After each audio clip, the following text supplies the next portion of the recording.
Hey, welcome to Firescale Audiobooks. If you enjoy our audiobooks, please consider subscribing to the channel. Also, feel free to share your review in the comments section below.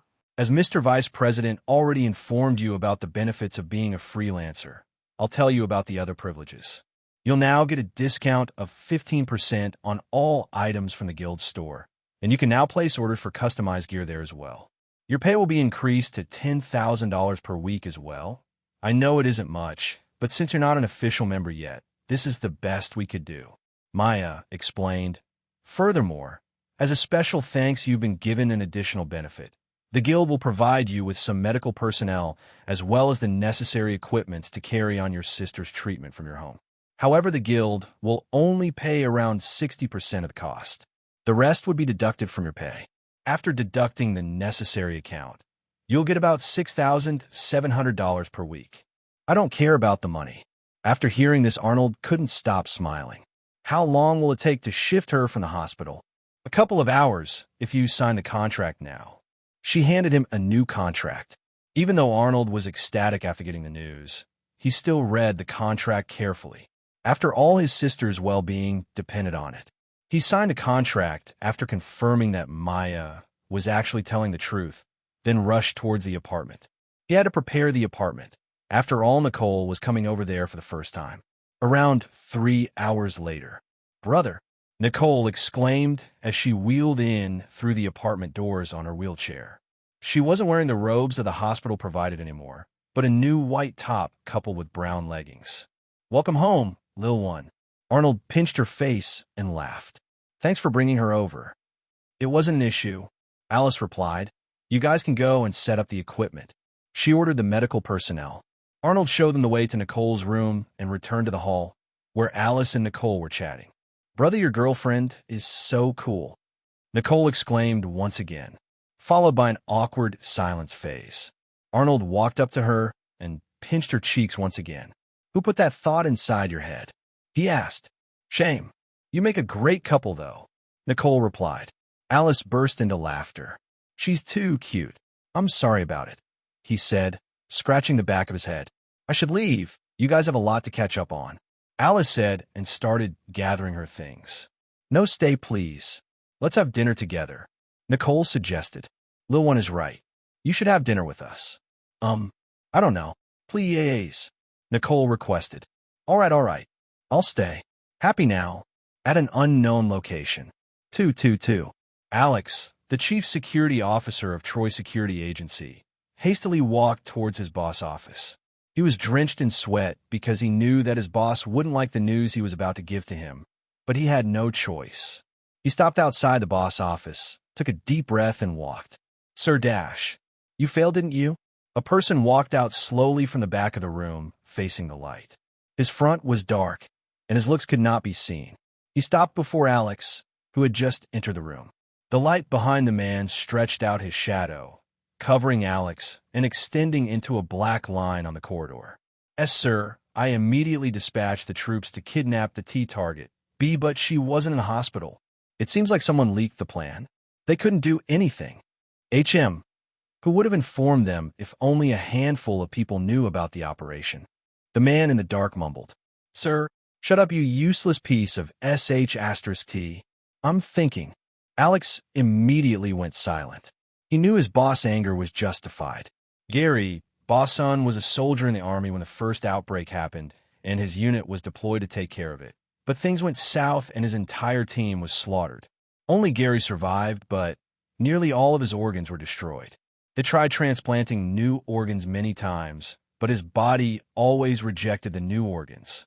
All seemed lost. The boss got desperate and ordered the doctors to transplant the organs of a patient infected by Andreas syndrome, something he was strictly against as he wanted his son to have a perfectly healthy life. Everyone expected the organs to fail, but to their surprise, Gary's body accepted the transplant for a few days. Although the experiment itself resulted in failure, but it gave a hope.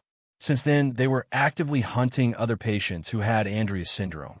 After sacrificing countless patients, they finally developed an algorithm to help them find a suitable organ donor.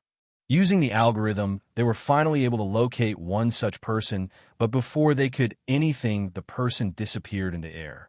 The hope was lost once again. Find her. I don't care what you do. Find her. But Sir Dash. Fine. If you incompetent fools can't do it then, I'll do it myself. He exited the room. No one will take my son away from me. Arnold looked down.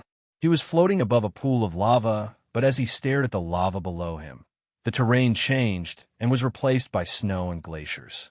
A massive mountain stood in front of him.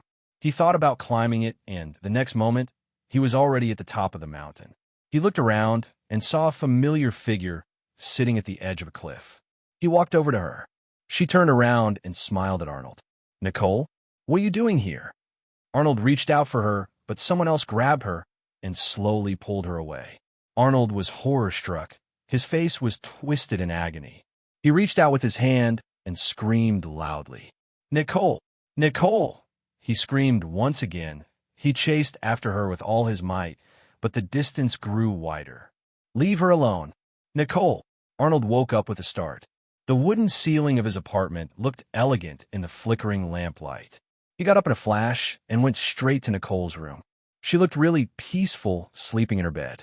"Did you need something, Mr. Ling?" Nikki asked. She was a nurse in her late 20s, appointed by the guild to take care of Nicole. She was wearing a blue crop top and hot pants under her white cardigan. "No, it's nothing." Arnold shook his head. "I know it's tough to see someone so full of life in such a pitiful state, but her body is finally responding to the treatment. So you don't have to worry, she'll be okay." Arnold nodded and kissed Nicole's forehead. "I promise, I won't let anything or anyone harm you. If someone tries to harm you, I'll stop them, whatever it takes." He went back to his room and opened the ability interface. He wanted to check if he had subconsciously activated Foresight in his sleep. Foresight, usage 0 of 3. ___. It was just a nightmare after all. He felt relieved. Since when did my nightmares got so nightmarish? Or is someone really after Nicole? Arnold shook his head. Why would someone target his innocent sister? I'm just overthinking things. Next morning. "Good morning, brother." Nicole was as enthusiastic as ever. "Are you going somewhere?" "Yeah, I have to go to work." "Oh." Nicole's face dropped. "Don't worry, lil one. I have a surprise for you," he said, and summoned out a couple of golems. "They will be your play buddies while I'm gone in here. Take this." Arnold handed her a new mobile phone that he purchased yesterday. "You can call me anytime you want, okay?" "Brother, what are these things?" She pointed at the golems standing behind Arnold. "They're my partners, and they're made of ice and rock. Pretty cool, right? You're the best brother ever." She exclaimed and hugged Arnold's waist. He just smiled and caressed her head. Before leaving, he called his summons towards the corner of the room and used enhancement on both of them. He had hoped that, with the increased probability, he'd at least be able to gain permanent enhancement on one of them, but he couldn't. Apparently his level was still too low, and he wasn't able to achieve what he wanted.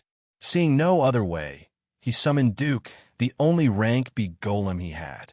Duke was at a level 54, so technically he was stronger than Arnold himself. On top of that, he also had the Scythe of the Undead Reaper with him, which made him even stronger and deadlier.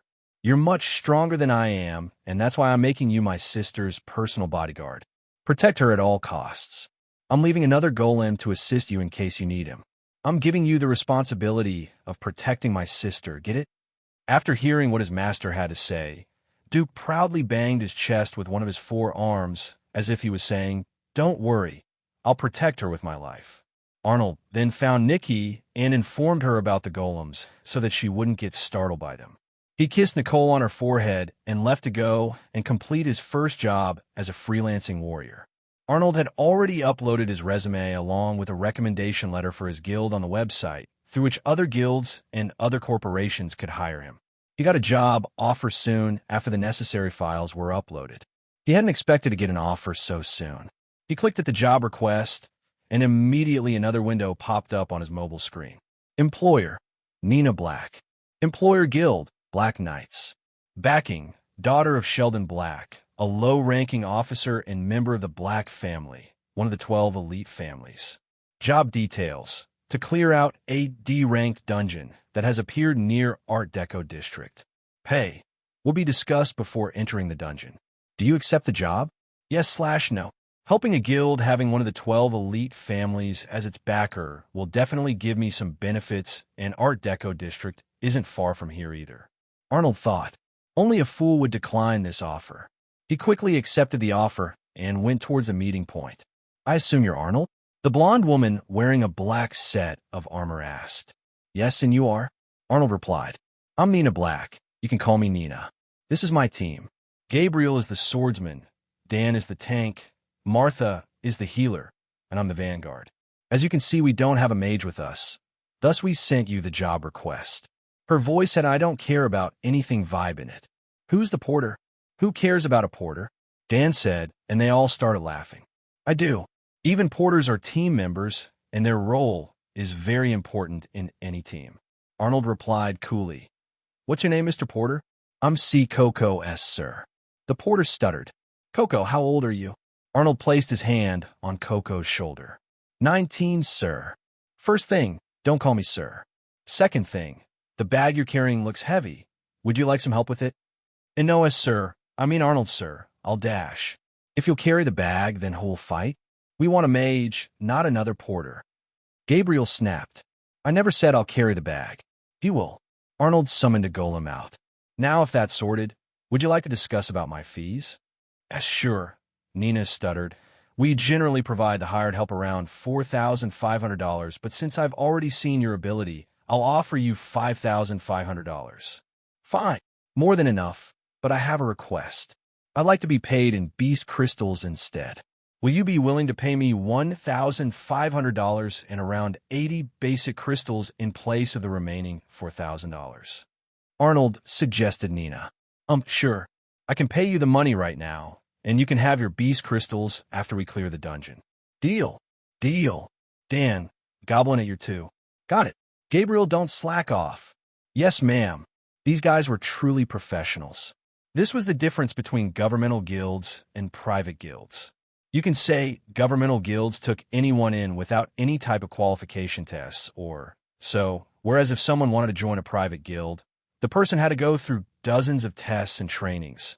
Further, the private guilds only accept applications of warriors having rank D or above. Now that Arnold was at rank C, even he wanted to try and enter a private guild. Joining a private guild would mean higher pay, better equipment, and recognition. But the process would take forever.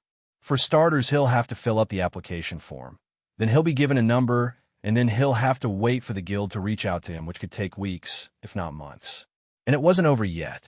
After being called, he'll have to qualify at least 29. Out of the 38 tests that would be conducted for over a period of a year, only then he'd be able to be a part of the guild. This was the main reason why he didn't want to leave his guild right now, because he didn't have the necessary funds to carry on Nicole's treatment during this period of time. Of course, not everyone had to go through this tiring process. A selected few who had a backer were able to directly enter the private guilds. This was the reason Arnold readily accepted the job when he saw that the employer had a backer. A mage having a rare affinity would definitely catch the backer's attention. He wasn't very hopeful about it, but hell, it was worth a try. Soon they killed all the goblins inside the dungeon and headed towards the boss room. Arnold was surprised that they already knew where the boss room was until he saw the device Martha was carrying. It was a military-grade scanner, but this wasn't the thing what surprised Arnold.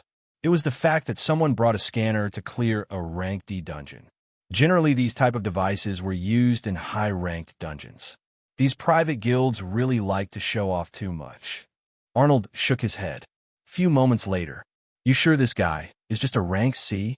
Dan took yet another hit from the Black Centaur. Positive, Arnold replied. How do you know that? Nina asked. Large beads of sweat fell from her forehead. Everyone is their limit, but the centaur just kept healing no matter what they did. I have some talents. Arnold smirked. Of course, he had used his probe ability on the boss as well as on his teammates. All of his teammates were on either D plus or C. Even the monster, Black Centaur, was at rank C.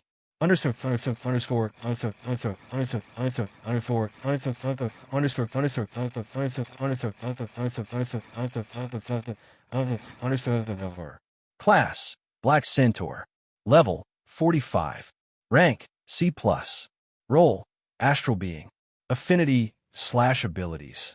Healing Channel, active skill. Illusion of Spirit, Active Skill. HP 3870/3870. Strength STR 45. Defense Def 40. Stamina ST 55. Intelligence Int 38. Agility AGI 40. Accuracy ACC 60. Evade EVD 30. Charisma CHA 19. Threat Level Minimum. Remark: technically you're fighting a horse. Just get a lasso and a cowboy hat. Yeehaw. Underscore.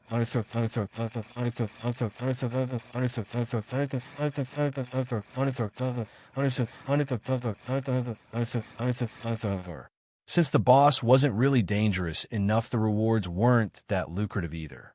Underscore.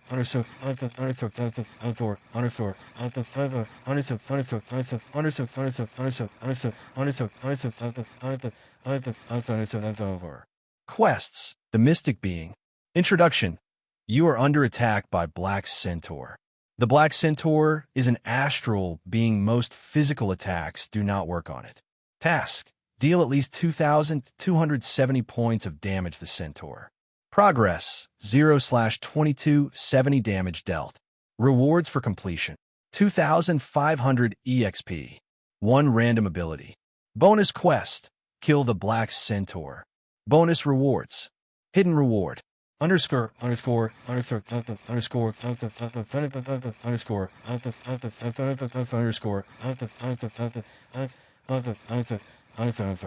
Arnold had yet to participate in the battle because he was planning to complete only the bonus quest and not the main quest. But looking at their situation, he had no choice but to take care of things himself. You can't trust anyone these days. Arnold shook his head and called out the remaining golem. Let's do this. A trail of ice shot out of his feet and covered the entire room. The Centaur immediately charged at Arnold, ignoring everyone else. Just as the Centaur was about to slam his sword down on Arnold, he activated his Rapid Flash ability, increasing his agility. With help of the speed boost, he easily dodged the Centaur's attack. But Arnold wasn't done yet. He activated Frozen Lance and threw 4 consecutive lances at him, each dealing damage up to 10% of the Centaur's HP with every hit. The Centaur's HP plummeted by 40%. He was about to throw the last lance before the spell ended, but he knew if the chain of attacks broke, then the Centaur would start healing once again, and he couldn't let that happen. Further, the Centaur was immune to physical attacks, meaning the golems won't be able to do much damage to it, nor would he able to use Vindicator as a club to attack the monster, although he wouldn't do it even he was forced to. Who would actually use the gun as a club? Situation was tense, but Arnold had a plan. He activated Demon Blitz, and the next moment hundreds of lances appear behind him. This ability is a little too strong, isn't it? Arnold clicked his tongue. Who wants some Centaur kebab?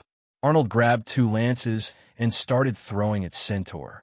He only had 2 minutes before Demon Blitz ran out, so he didn't care about his accuracy and just focused on his attack speed. The Centaur's HP reduced really fast, but he couldn't do anything. Arnold's attacks were too fast.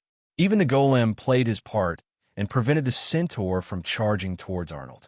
Arnold managed to throw 1 last lance before the Demon Blitz ran out and a notification appeared on his interface.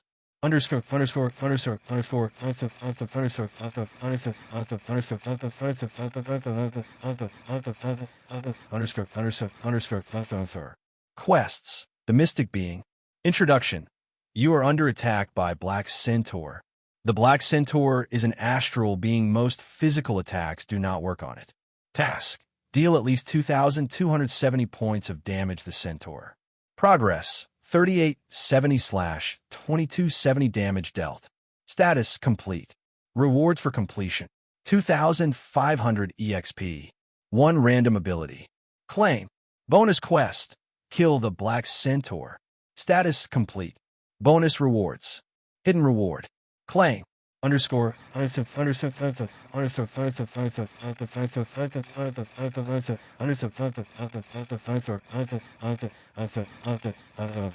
That was fun, I guess. Arnold murmured. How did you do it? None of our attacks worked on it. Nina was exhausted. Yeah, Dan joined in. Physical attacks don't work on astral beings. I thought you knew that, Arnold said in a know-it-all tone. Oh, of course we did. We were just trying to test you out, Nina exclaimed. Sure, sure. Now if you don't mind, can we head out? Outside the dungeon. The chief would be here soon with 80 basic beast crystals to cover the rest of your payment. Nina informed Arnold. Who's chief? Arnold asked. You can say she is the director of the guild and my mother. You got a nice mom if she's coming here to see you. Don't get it wrong. My mom is nice, but she isn't coming here for me. Apparently she's coming here because she wants to talk with you about something.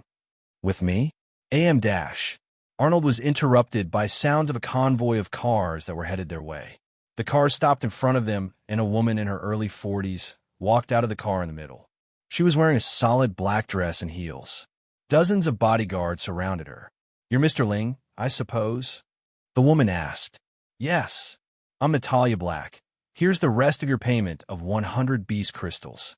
I threw in a few more because I was impressed by your performance in the dungeon. That's very generous of you.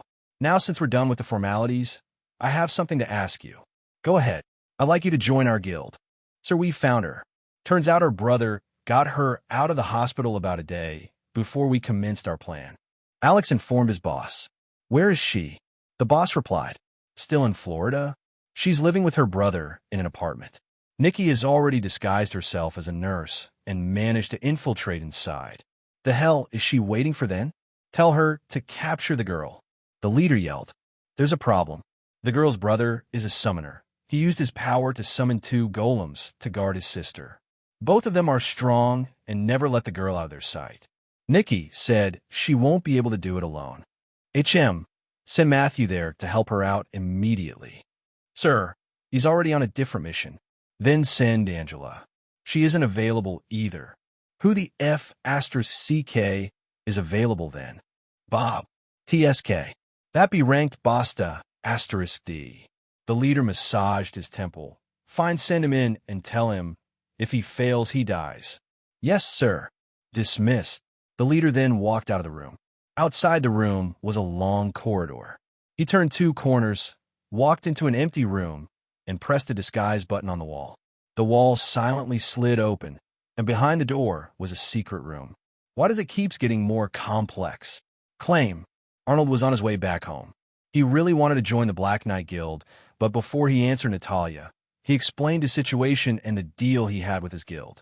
She was still interested in having him in her guild, so she said she'll ask the high-ranking officers, and if they agree on his demand, she'll contact him again. He got so occupied with Natalia and her questions that he couldn't even claim his rewards for killing the centaur.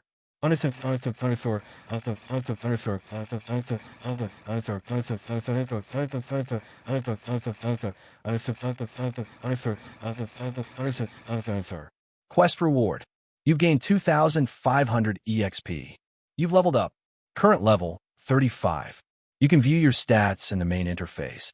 You've gained a new ability. Sacred Protection, passive ability. A type of defense spell. The ability will automatically activate and will protect you from a lethal damage once. Even if you're on the verge of death, this ability will help you survive as long as it is activated. However, you'll lose 20% of your health after the ability duration is finished. Number of usage and cooldown can be decreased by leveling this skill. Duration of skill, 20 seconds. Rank S. Mana cost, 250. Cooldown, 7 days. Hidden quest reward. You've gained a new ability. Soul Grapple. Active ability. Using this ability allows the user to control the target for a short duration of time. The ability has a low rate of success and depends on the difference between users and target's level. This ability will use up all of users' remaining mana, and the amount of mana consumed will decide the time limit the ability would have. Rank S+. Mana cost, entire mana. Cooldown, 10 days. Underscore.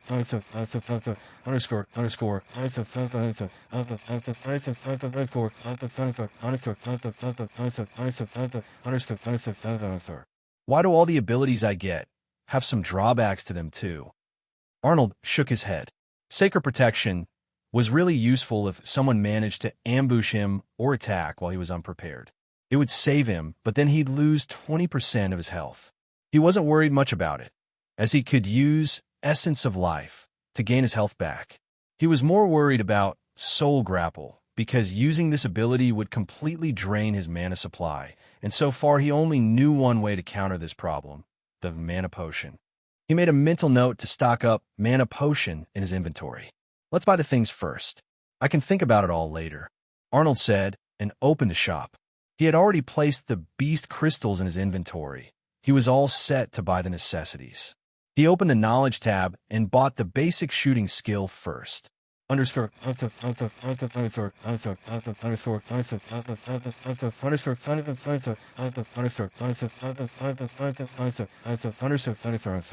You selected basic shooting skill knowledge.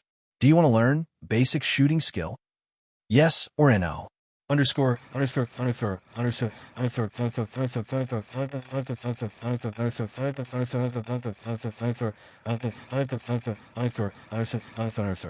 Yes. Underscore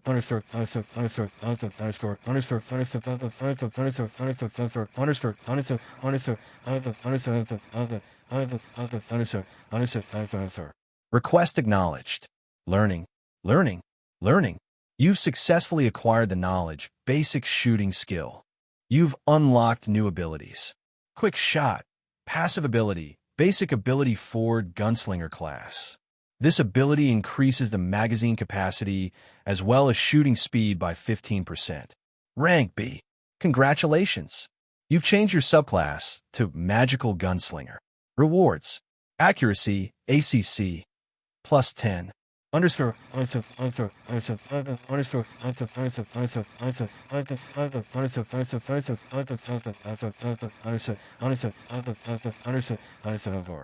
As this notification appeared, Arnold felt like he had been living with guns for his entire life. He then used 40 beast crystals to buy 5 intermediate mana potion and 3 intermediate HP potion and stored them in his inventory. He used another 30 beast crystals to buy 300 basic enchanted bullets and save the rest beast crystals to use in case of emergency. When will brother return? Nicole whined. It's already past 7. I think he'll be here soon. Nikki smiled at her. Ding dong. The apartment's bell rang. Looks like he's already here. I'll go and check okay.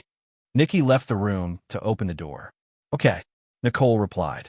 But suddenly, the golem stood in front of Nicole and prepared to attack.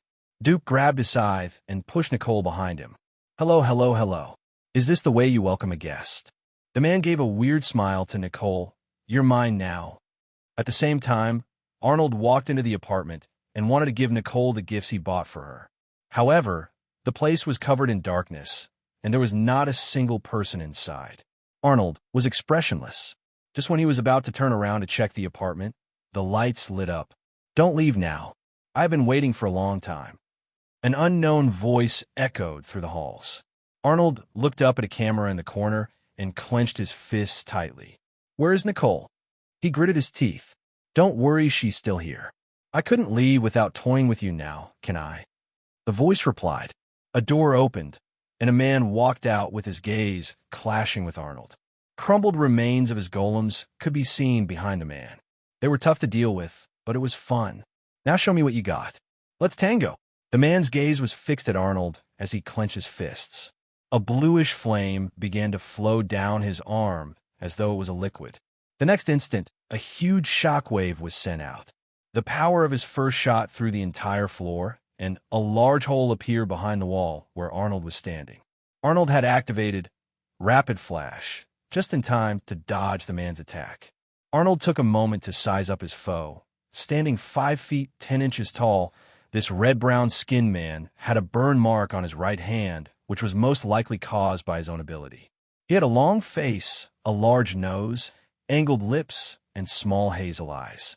He had shoulder-length, fine, light brown hair which was unstyled, and an impressive beard. He also had toned arms, a wide torso, a well-defined waist, short legs, and wide feet were all developed to be a warrior having no boundaries. Arnold pretty much guessed his abilities by his ragged appearance, but he used his probe skill on him either way.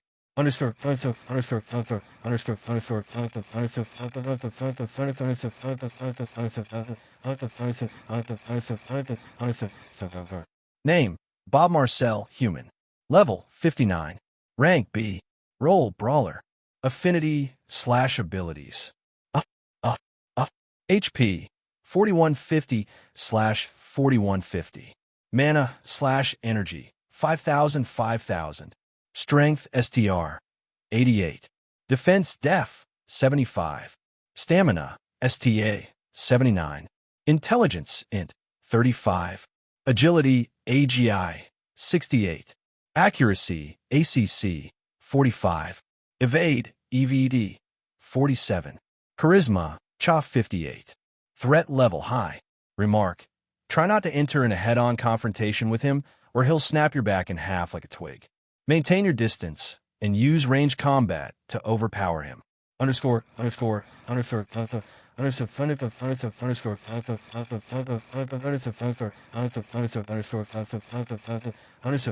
underscore, underscore. Hey, hey, hey. You actually dodged it. Pretty good. Show me what dash. Bam. While Bob was busy running his mouth, Arnold reactivated elemental summoning. Frost Golem. Thus the golems Bob had destroyed earlier got reformed. Duke took the initiative and punched Bob with so much force that he flew outside through the hole he made. Arnold took out the Black Vindicator from his inventory and used Enhancement on it before jumping out of the hole after Bob. The enhancement gained wasn't permanent, and his guns only gained 12% attack boost, but it was better than nothing. If you want to live, tell me where's Nicole? Arnold shouted, but before Bob could reply, he saw someone was trying to push Nicole inside a blue Jeep. Is that Nikki? Bob stood between Arnold and Nicole. Arnold knew he wouldn't be able to reach her, so he did what he thought was for the best. He used the guns and shot Nikki's right leg and the rear tires of the car. Son of a bi *ch. Nikki cursed in pain and grabbed her right leg. Bob wasn't prepared for Arnold's attack because, according to the intel, Arnold was supposed to be a summoner, not a damn gunslinger. Bob scanned his opponents. For golems, one carried a scythe while one wielded a sword superscript 1. Two of the remaining golems didn't have a weapon with them. Then there was their master, a gun-wielding summoner. Bob's face fell. He knew very well that if he didn't close the gap between them, he'll be at a disadvantage. But then again, if Arnold wanted to get his sister back, he had no choice but to close the distance between them. This is interesting.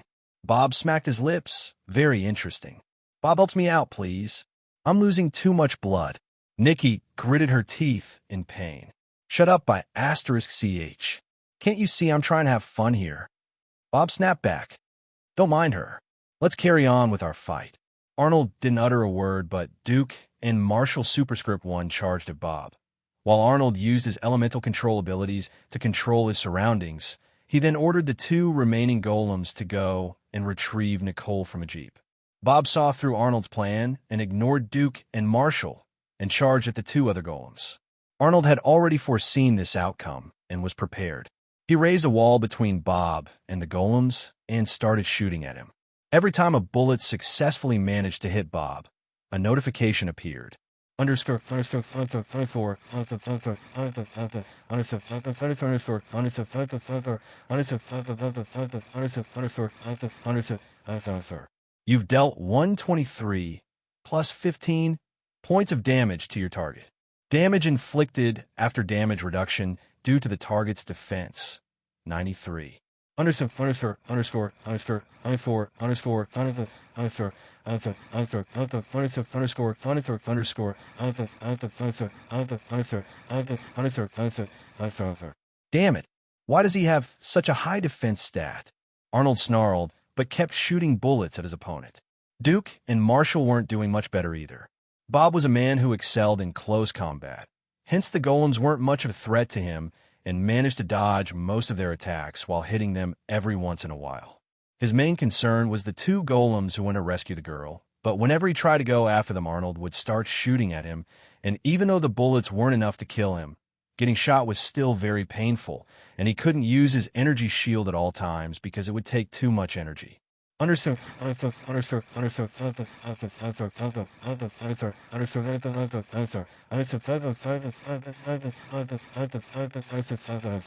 You've killed a human. The first human killed. EXP plus 300. First rank D human killed. EXP plus 150. You've leveled up. Current level 36. Underscore underscore underscore underscore underscore underscore underscore.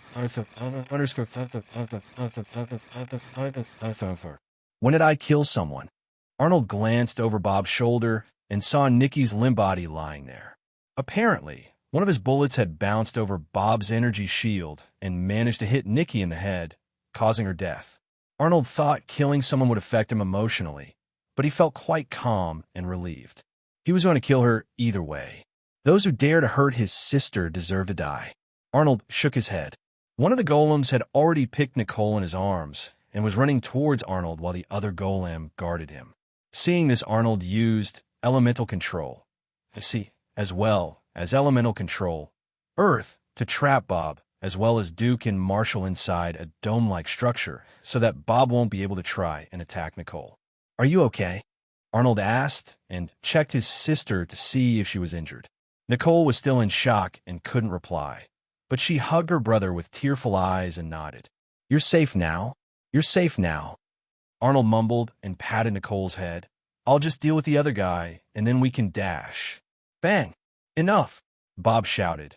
At this moment, beams of bright light shot out from his body, causing an energy explosion in a range of a few meters. I kill you. Note 1. The sword-wielding golem is the golem who helped Arnold to kill the centaur and took the centaur's sword after Arnold defeated him. Arnold named him Marshall. You're safe now. You're safe now. Arnold mumbled and patted Nicole's head. I'll just deal with the other guy, and then we can dash. Bang!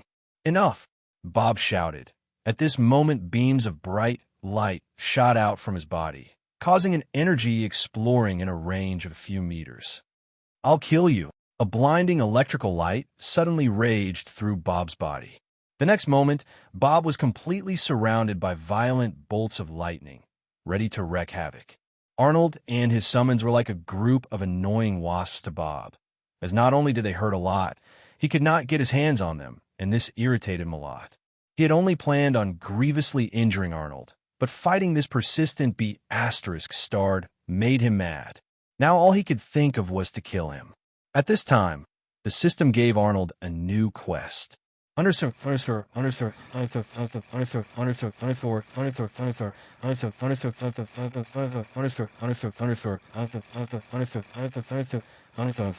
Quests. The Mad Brawler. Introduction. The bruised and battered brawler has sworn to kill you and has unleashed his full power. You can no longer stall him.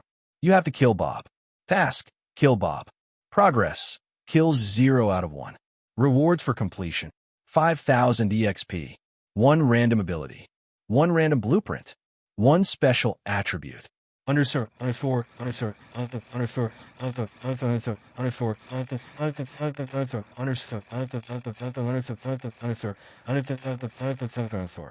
This isn't good. Arnold could feel Bob's murderous intent. No matter what happens, he had to protect Nicole. He grabbed a medium HP potion from his inventory and gave it to Nicole. Nicole, drink this, okay? You'll feel better. He then turned towards the golems.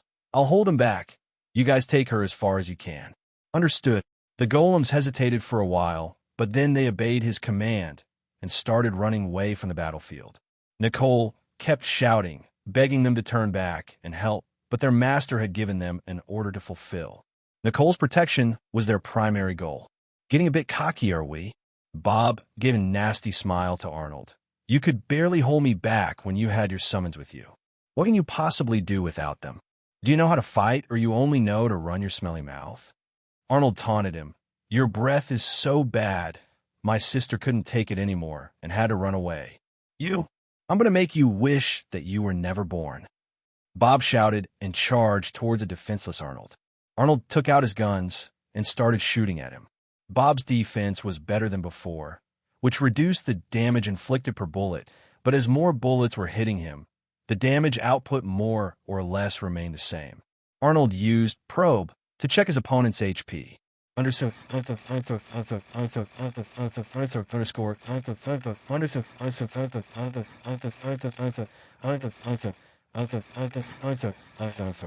Target's remaining HP, 3106/4000. Underscore underscore underscore 24 underscore. This is bad, Arnold mumbled as he activated Rapid Flash to dodge Bob's incoming attack while shooting him.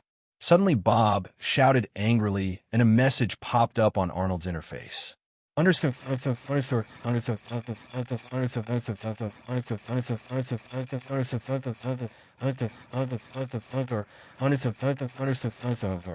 You've inflicted 482 points of physical damage to your target. You've inflicted 169 points of true damage to your target. Total damage dealt after reduction due to defense, 591. Target's remaining HP, 2515/4000. Underscore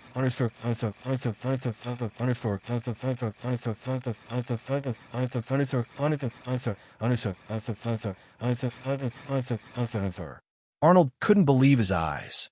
2 bullets continuously managed to trigger both of his damage-enhancing passive skills, Explosive Shot, and Static Rage, this dealing such an explosive amount of damage to Bob. No wonder Bob was shouting in pain and anger. But a moment of excitement managed to distract Arnold. Bob took advantage of this situation and closed the distance between them. Arnold saw him coming, but it was too late. Bob rained a barrage of punches on Arnold. Each punch was stronger than before. His 13th punch sent Arnold flying backwards. Bob called this move Seismic Dismantling, had defeated countless A-ranked warriors with this move, so you can forget about a C-ranked warrior surviving this move. Bob heaved a sigh of relief and picked up Arnold by his hair. Humph! Now you'll see why you shouldn't provoke someone of higher rank than yours, Bob proudly declared. Now, if you don't mind, I have to capture your helpless sister. Oh yeah, Arnold mumbled. Bang! Bang! Bang! Arnold immediately fired 3 shots at point-blank range. Bob immediately let him go and stepped back. How the hell are you alive? Bob bellowed. You think your puny attacks will be able to kill me? Arnold acted calm and collected on the outside, but inside he was scared shitless. Bob's one attack was enough to kill him. If it wasn't for sacred protection that triggered at that time, he would have been dead. Those 3 shots that Arnold fired managed to take another 900 HP from Bob, while Arnold's own HP was below 60% of its maximum value, and his mana was at 35% of its maximum value. Underscore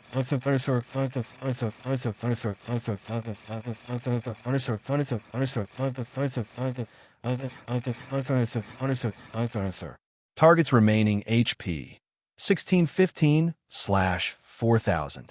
Underscore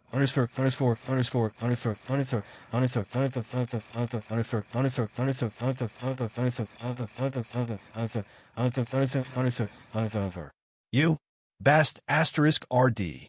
Thomas say goodbye. Arnold aimed his guns at Bob and fired. Click, click. His guns were empty, but he wasn't worried about it. He quickly activated Demon Blitz, and nothing happened. Underscore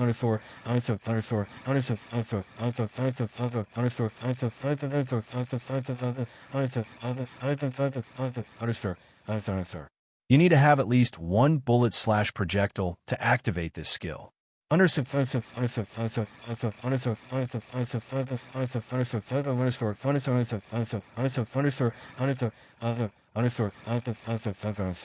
Arnold's face fell once again.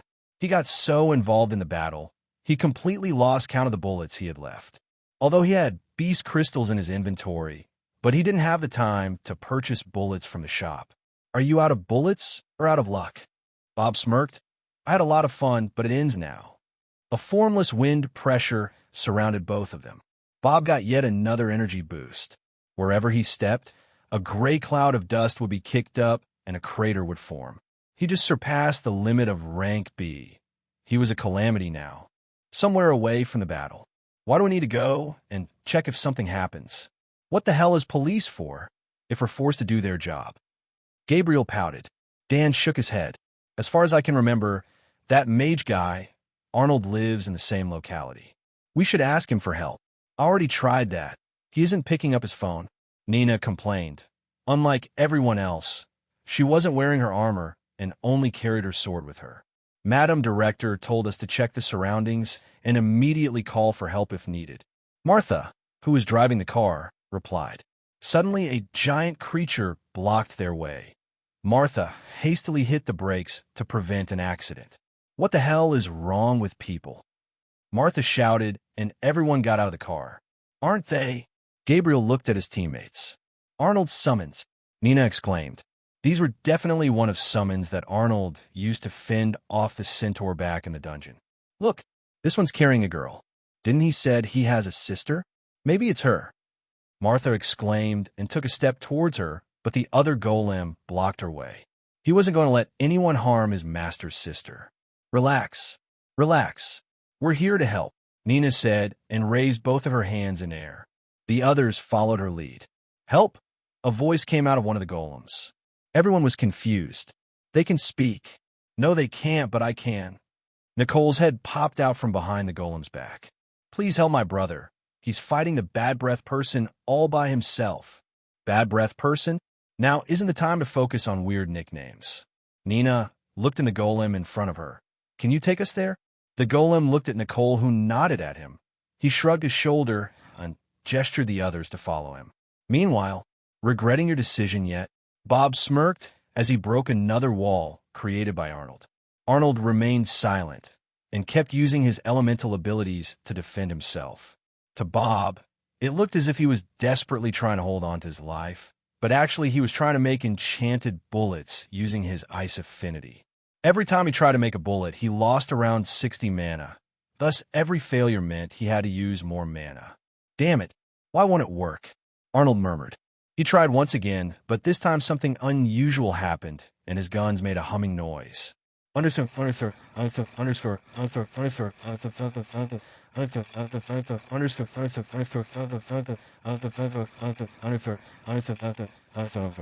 Congratulations. You created a new blueprint. Basic Enchanted Ice Bullets magazine. Grade red. Damage 150 to 189. Magical. Range 37 meters. Ammo type Enchanted Bullets. Magazine capacity 44, 22 each. Cost 10 mana / magazine. Additional skill Ice Burst. Deals additional 45% damage when the target is closer than 10 meter and temporarily numbs the target's body upon successful contact. Underscore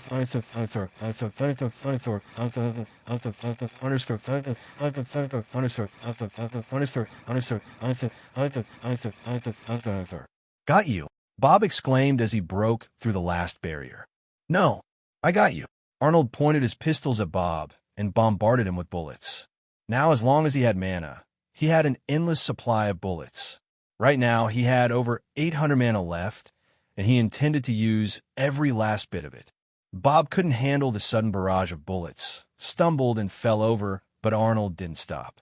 He got on top of him and kept shooting at Bob's face until the message of his victory popped up.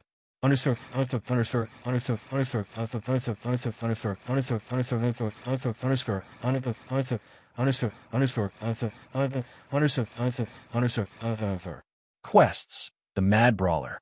Introduction. The bruised and battered brawler has sworn to kill you and has unleashed his full power. You can no longer stall him. You have to kill Bob. Task. Kill Bob, the Mad Brawler Marcel. Progress. Kills 1 out of 1. Rewards for completion. 5,000 EXP. 1 random ability. 1 random blueprint. 1 special attribute. Claim.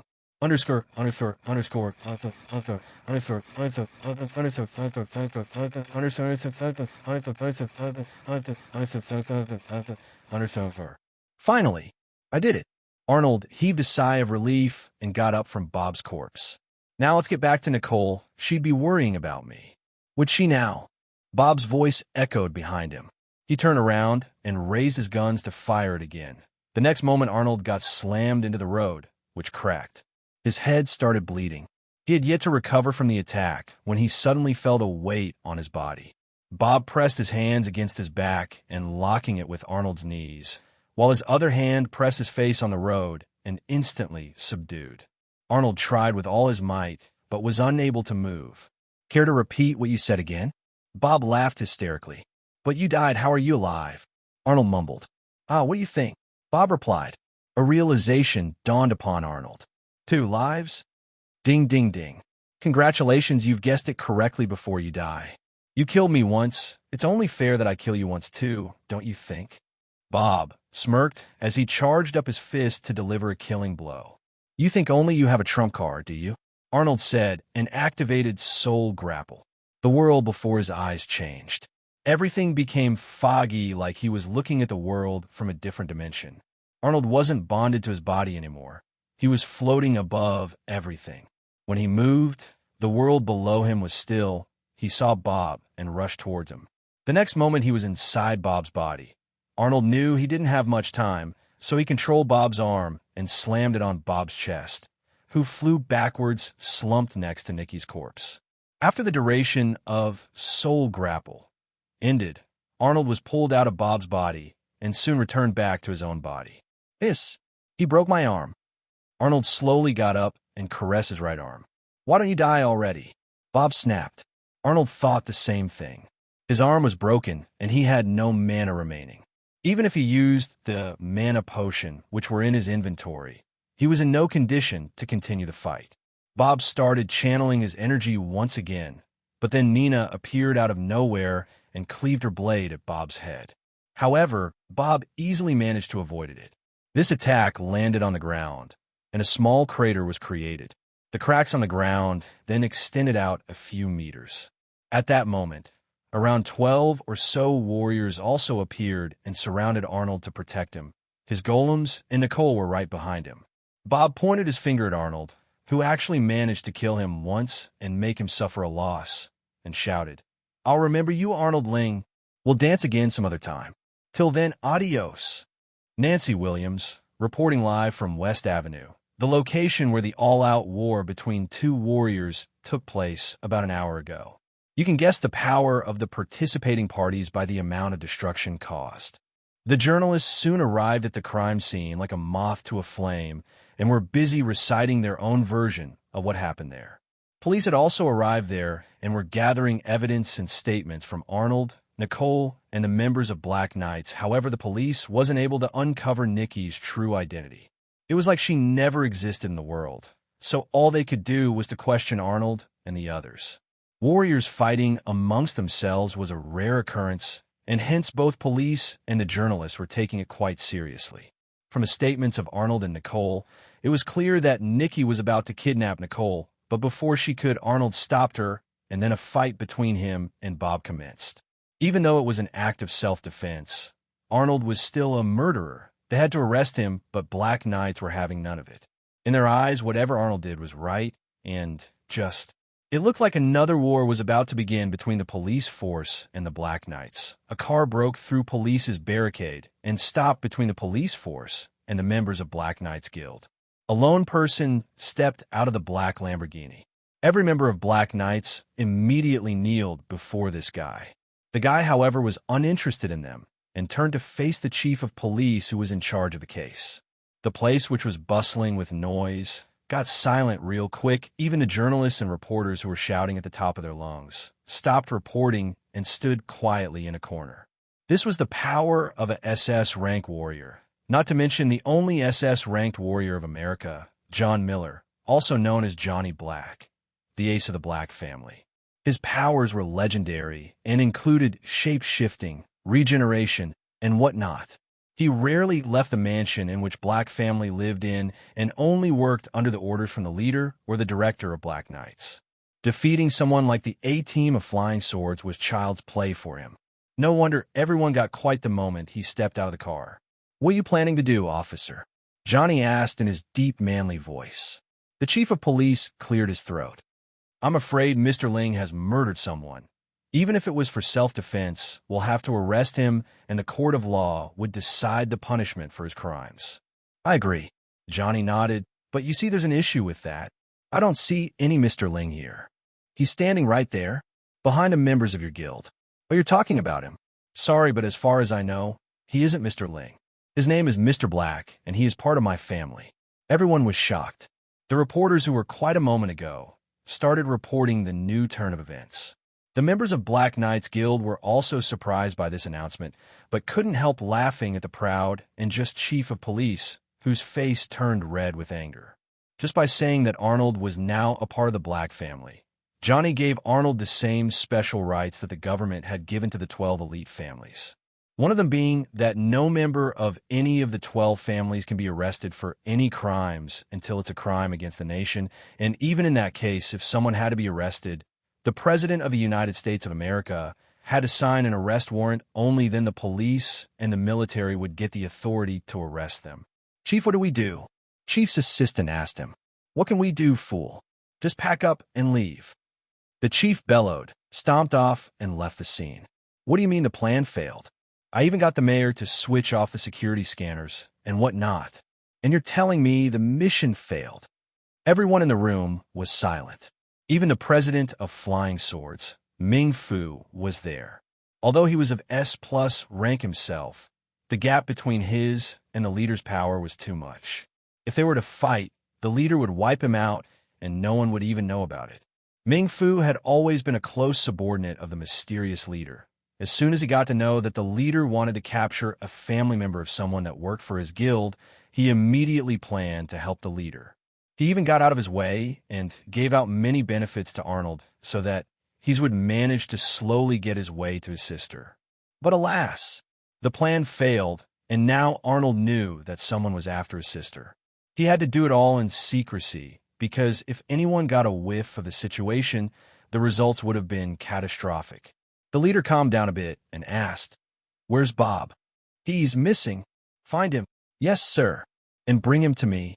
I've been wanting to do some experiments on him." The leader snarled. "Thanks for your help. I'm forever indebted to you," Arnold said in the most respectful manner. "No need to thank a fellow family member," Johnny replied in his emotionless voice. Even though his voice lacked emotion, whatever he said felt intimidating to others because of his 6 feet 3 inches tall, heavily built physique. "Thanks to you guys as well. If it wasn't for you, who knows what would have happened. I owe you one." He thanked the members of Black Knight's Guild. "You don't owe us anything. You helped us inside the dungeon. We helped you outside the dungeon. We're even now." Nina waved her hand. "I wanted to ask you something, though. Why didn't you properly check the nurse's background before appointing her as Nicole's caretaker?" "The thing is, I didn't appoint her. My guild did. They even gave me this apartment, which is pretty useless now," Arnold replied. "Hate to say this, but I think someone from your previous guild was collaborating with the one who attacked you." Dan interjected. "Looks like I need to go to the guild for a last time." "I'll go with you then," Johnny told Arnold. "Your arm is still healing, and I don't think it'll be a good idea for you to be alone in case things go south. Moreover, I have a car. We'll be able to reach there soon." He glanced at the others. "Nina, take a few people with you, and take Arnold's sister to the mansion. The rest of you, go back to the guild and file the report." "Got it." "Yes, sir. You can stay here. I'll call for help in case I need it," Arnold said as he hastily got out of Johnny's car. "No, I'm coming with you. We're family now. Your problem is my problem," Johnny replied. Arnold nodded, and both of them headed towards the John's office. Arnold needed some answers. He knew he wasn't powerful enough to take on the vice president, but if it was for his sister, he'll do anything and everything to punish those who mean harm to her.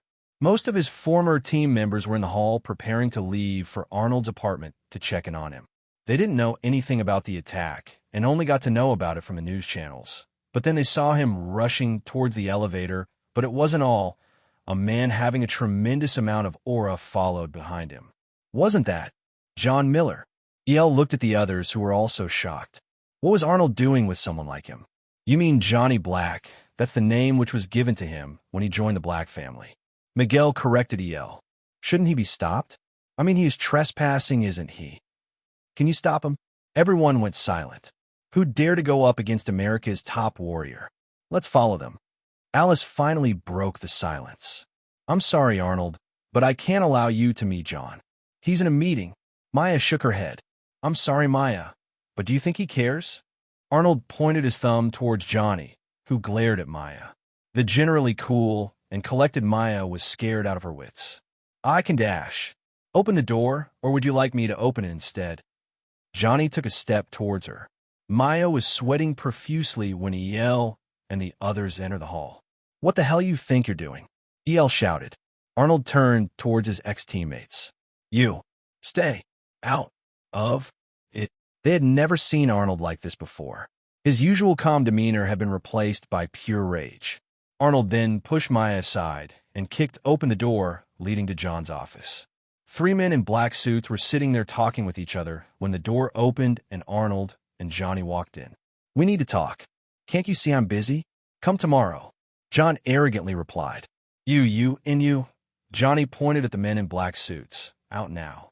Everyone knew who Johnny was and didn't want to upset him in any way, so they quietly got up and left. "Miller, stay out of it." John barked loudly at Johnny.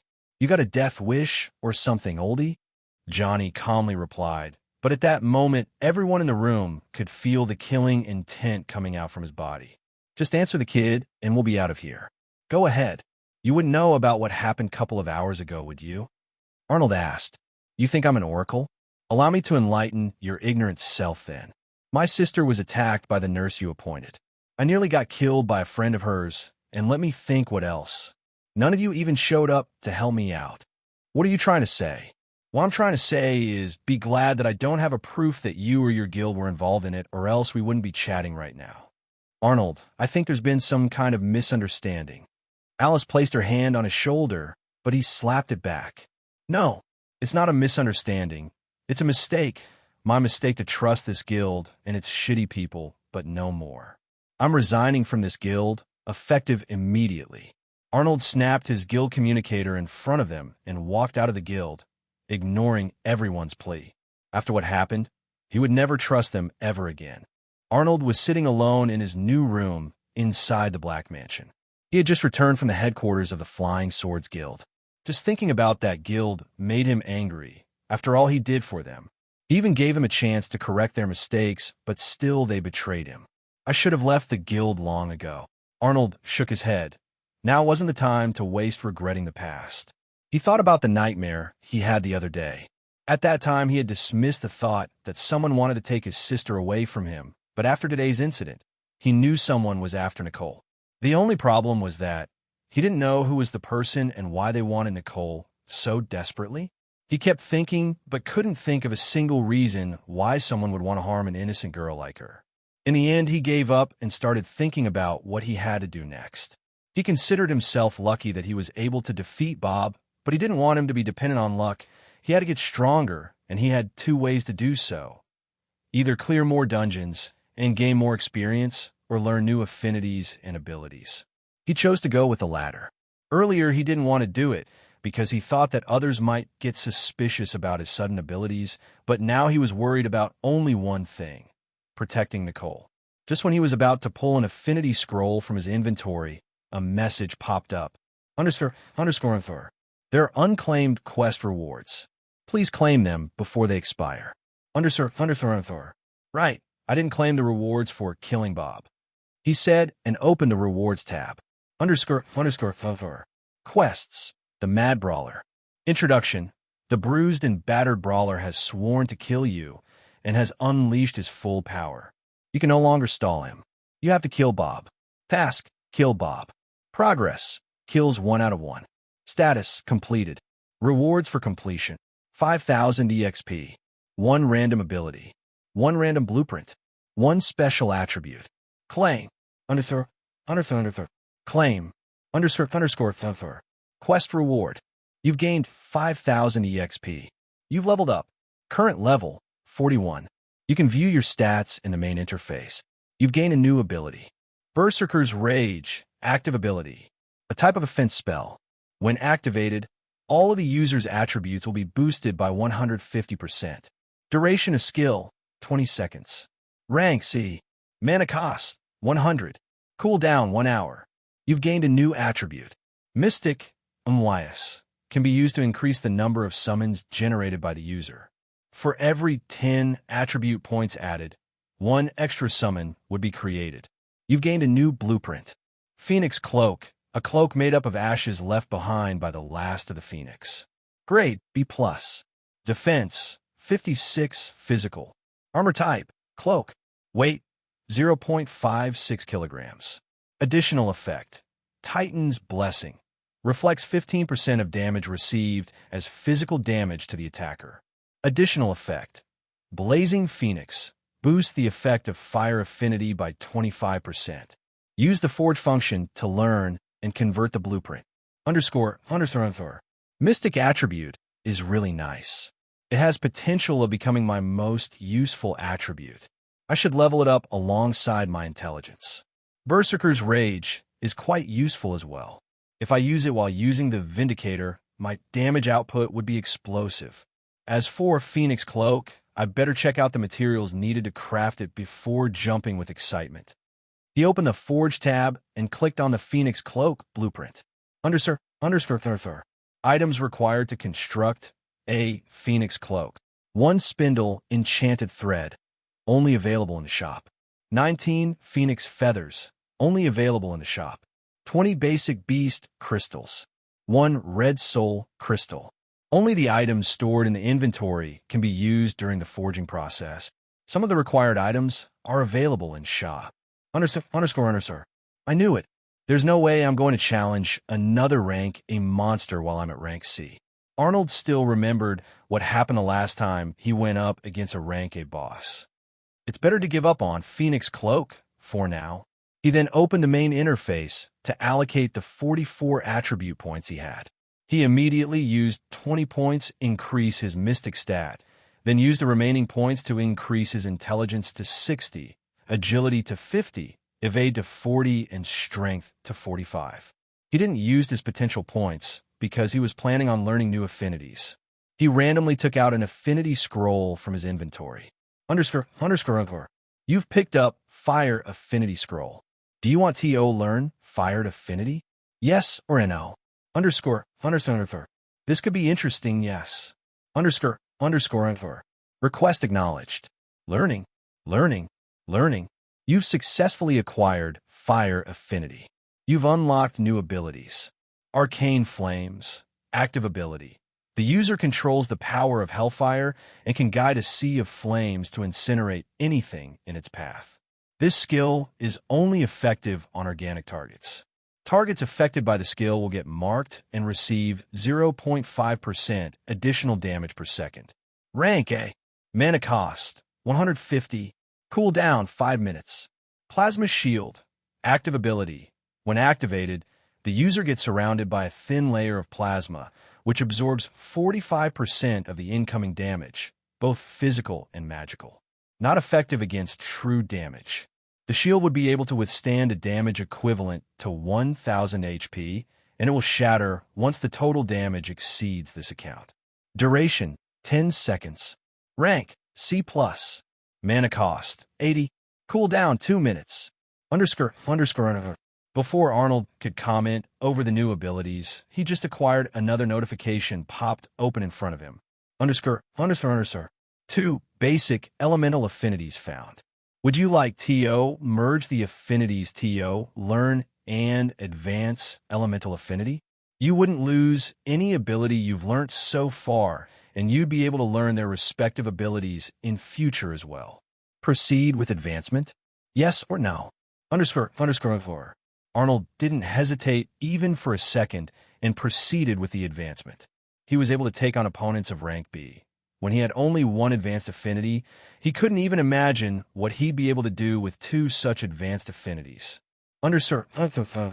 Request acknowledged. Combining. Successful. Learning.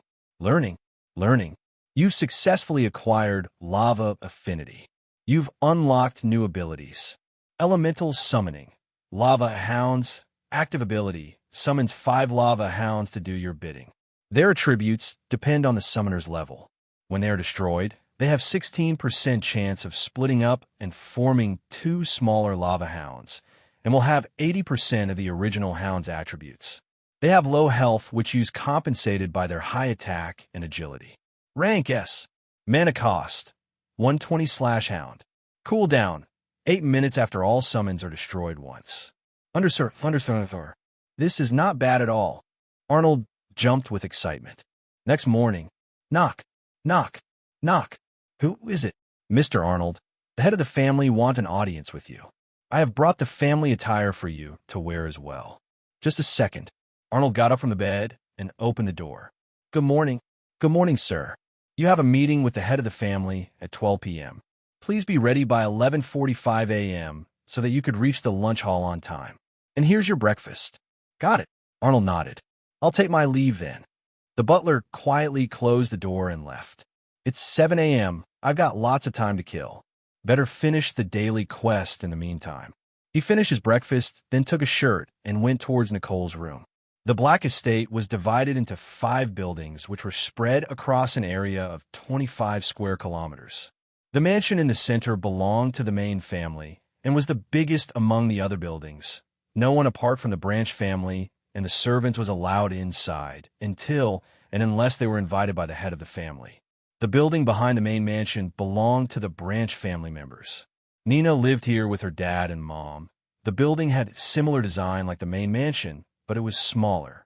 No one was allowed to enter this building either. The armory and the forge were located inside the building on the right of the main mansion. This building was accessible to everyone. Servants, chefs, drivers, and other personnel lived in the building on the left, which was the closest to the main mansion. The building in front of the main mansion was the place where those who were adopted by the family stayed. Arnold and Nicole were given their rooms in this building. There were many guard stations built across the estate with 24/7 security. Everything inside the estate was well connected with each other through various roads. Nicole, you up? Arnold knocked on the door. Brother, is that you? Come on in. Nicole was sitting on the bed, with the bedpost supporting her back, and a woman was spoon-feeding her. Good morning, brother. Meet Ms. Miranda. She's the one taking care of me since yesterday. Arnold quietly used his probe skill on Ms. Miranda. He wouldn't take any risk after what happened with Nikki. Ms. Miranda had a kind and caring persona and didn't have any special abilities or powers. She was quite normal. After checking her info thoroughly, Arnold smiled at her and expressed his thanks for taking care of his sister. Sorry for the trouble, but you can leave now. I'll make sure Nicole gets her fill of food. Arnold smiled at Ms. Miranda. Oh, it's not an issue, sir, but I'll take my leave now.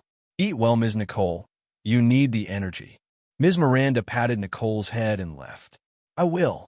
Nicole smiled back as Ms. Miranda left the room. Arnold sat down where Miranda was sitting before and started spoon-feeding Nicole. Back before all this happened, he used to feed her like this almost every day. Both of them felt nostalgic and were happy that they could do it once again. Now, since that's done, I'm heading out to exercise. Do you want to join in? Of course. I'll watch over you and protect you while you exercise. I'm sure you will. Huh? He lightly pinched her red cheeks. Outside, the southern part of mansion.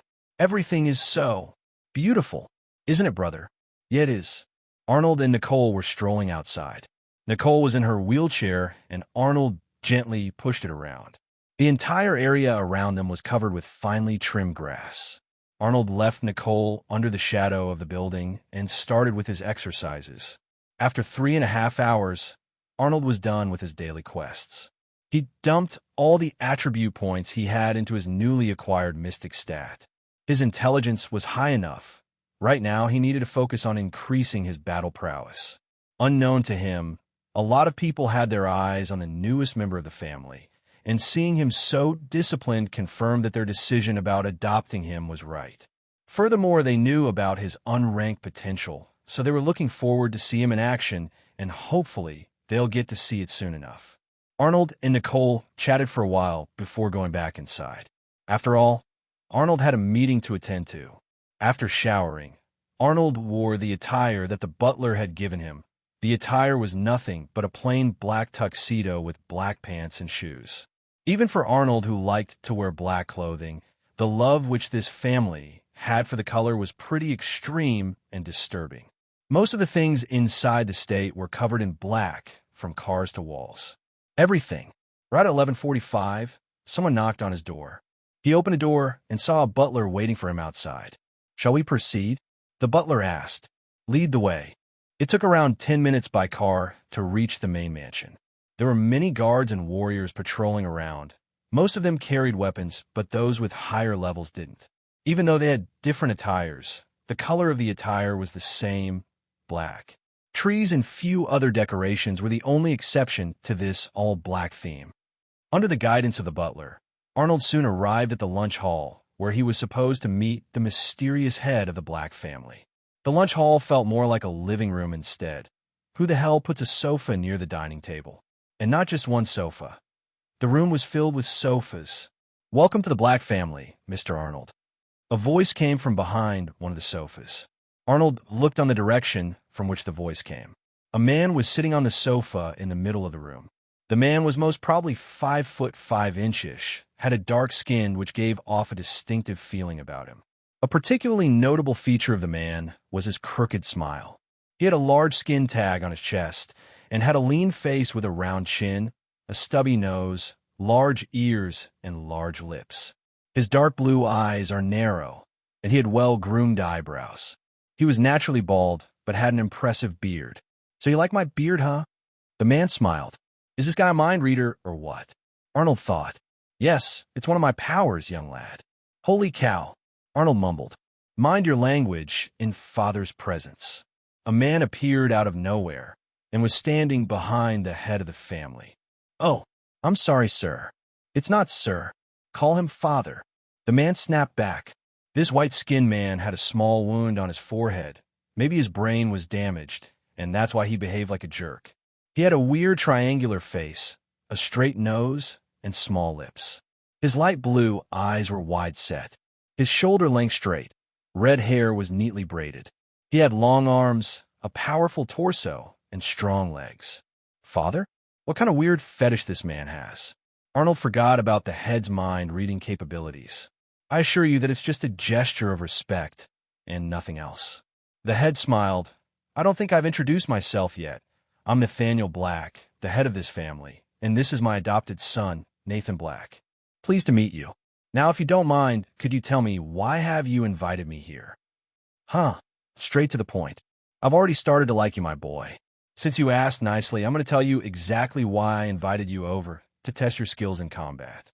You'll be facing off against Nathan, and if you manage to stay on your feet after 10 minutes, I'll adopt you as one of my sons. Don't worry, I'll adopt your sister as well. That is if you'd like me to. What if I refuse? I don't think you'd like to be thrown out of here, would you?" Nathan smirked. While Nathan was smiling, Arnold used the probe skill on him, and Arnold wasn't a fan of the information that was in front of him. Nathan was a rank A brawler. In short, Arnold's chances of winning were next to nothing. He looked at Nathan. "I'm ready. Where do we fight?" "Right here." Nathaniel snapped his fingers, and dozens of servants appeared and cleared the room. This wasn't the lunch hall after all. Arnold mumbled and took out his guns from his inventory. "Even if I lose, I'm not backing down." At an unknown location. Ah! Muffled screams of a man could be heard inside a dark room. The naked man was strapped to a metal chair. Electric shocks were being administered to him. The room smelled like roasted meat. The electric shocks were sufficient to kill an ordinary human being, but wouldn't kill a rank B brawler like Bob. "I told you, Bob. If you fail, you die."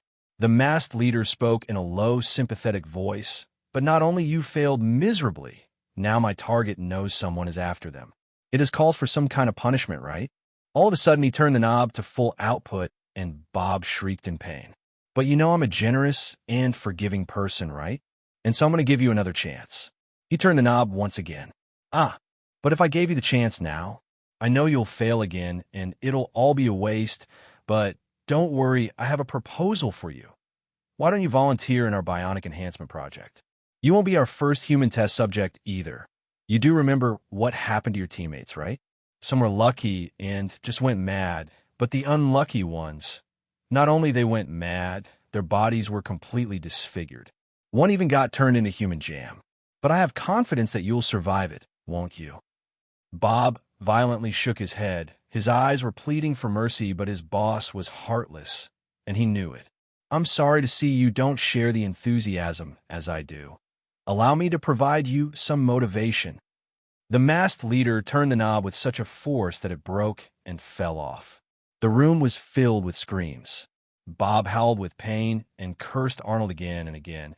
It was because of that, as asterisk hole, he failed the mission, and now he was stuck in a situation far worse than death. Nathaniel took out a small diamond watch from his pocket and signaled both of them to start. Nathan immediately went for the hit as he knew mages and gunslingers both had a common weakness, the lack of defense. He also knew about Arnold's summoning abilities. On the other hand, Arnold didn't have a clue about his abilities. Nathan was going to win inevitably. The only thing left was to see whether Arnold would be able to survive for 10 minutes or not. Wait, something is wrong. Nathan suddenly stopped rushing towards his opponent. Before Nathan realized what was going on, Arnold's aura got completely changed and his powers increased at an insane rate. The thick and strong force covered his body, as if a demon had taken over Arnold's body. At this moment, Nathan realized he didn't actually know much about his opponent's ability. It was as if somehow Arnold evolved after his last battle against that thug. You think just because you're a brawler you'll easily win against me? Arnold's voice thundered inside the room. Even Nathaniel was surprised a bit by the sudden increase of Arnold's power. Unknown to them, Arnold had just activated his new ability, Berserker's Rage, and instantly his attributes got a big boost. Arnold could feel the new power raging inside him. Without wasting any time, Arnold started shooting at Nathan, but most of the bullets just bounced off him and he was unaffected by them. I don't know how a mage like you acquired an ability that can only be used by brawlers like me, but it wouldn't save you. The moment I get close to you, you'll lose. Nathan was all smiles as he slowly progressed towards Arnold. You want to get close, huh? The corners of Arnold's mouth rose, and the desire of battle appeared on his face. How about this, then? He activated Rapid Flash, and the next moment was standing right in front of Nathan. But before Nathan could do anything, countless bullets rained upon him, but these were no ordinary bullets. These were the magical bullets that Arnold had learned to craft during his fight with Bob.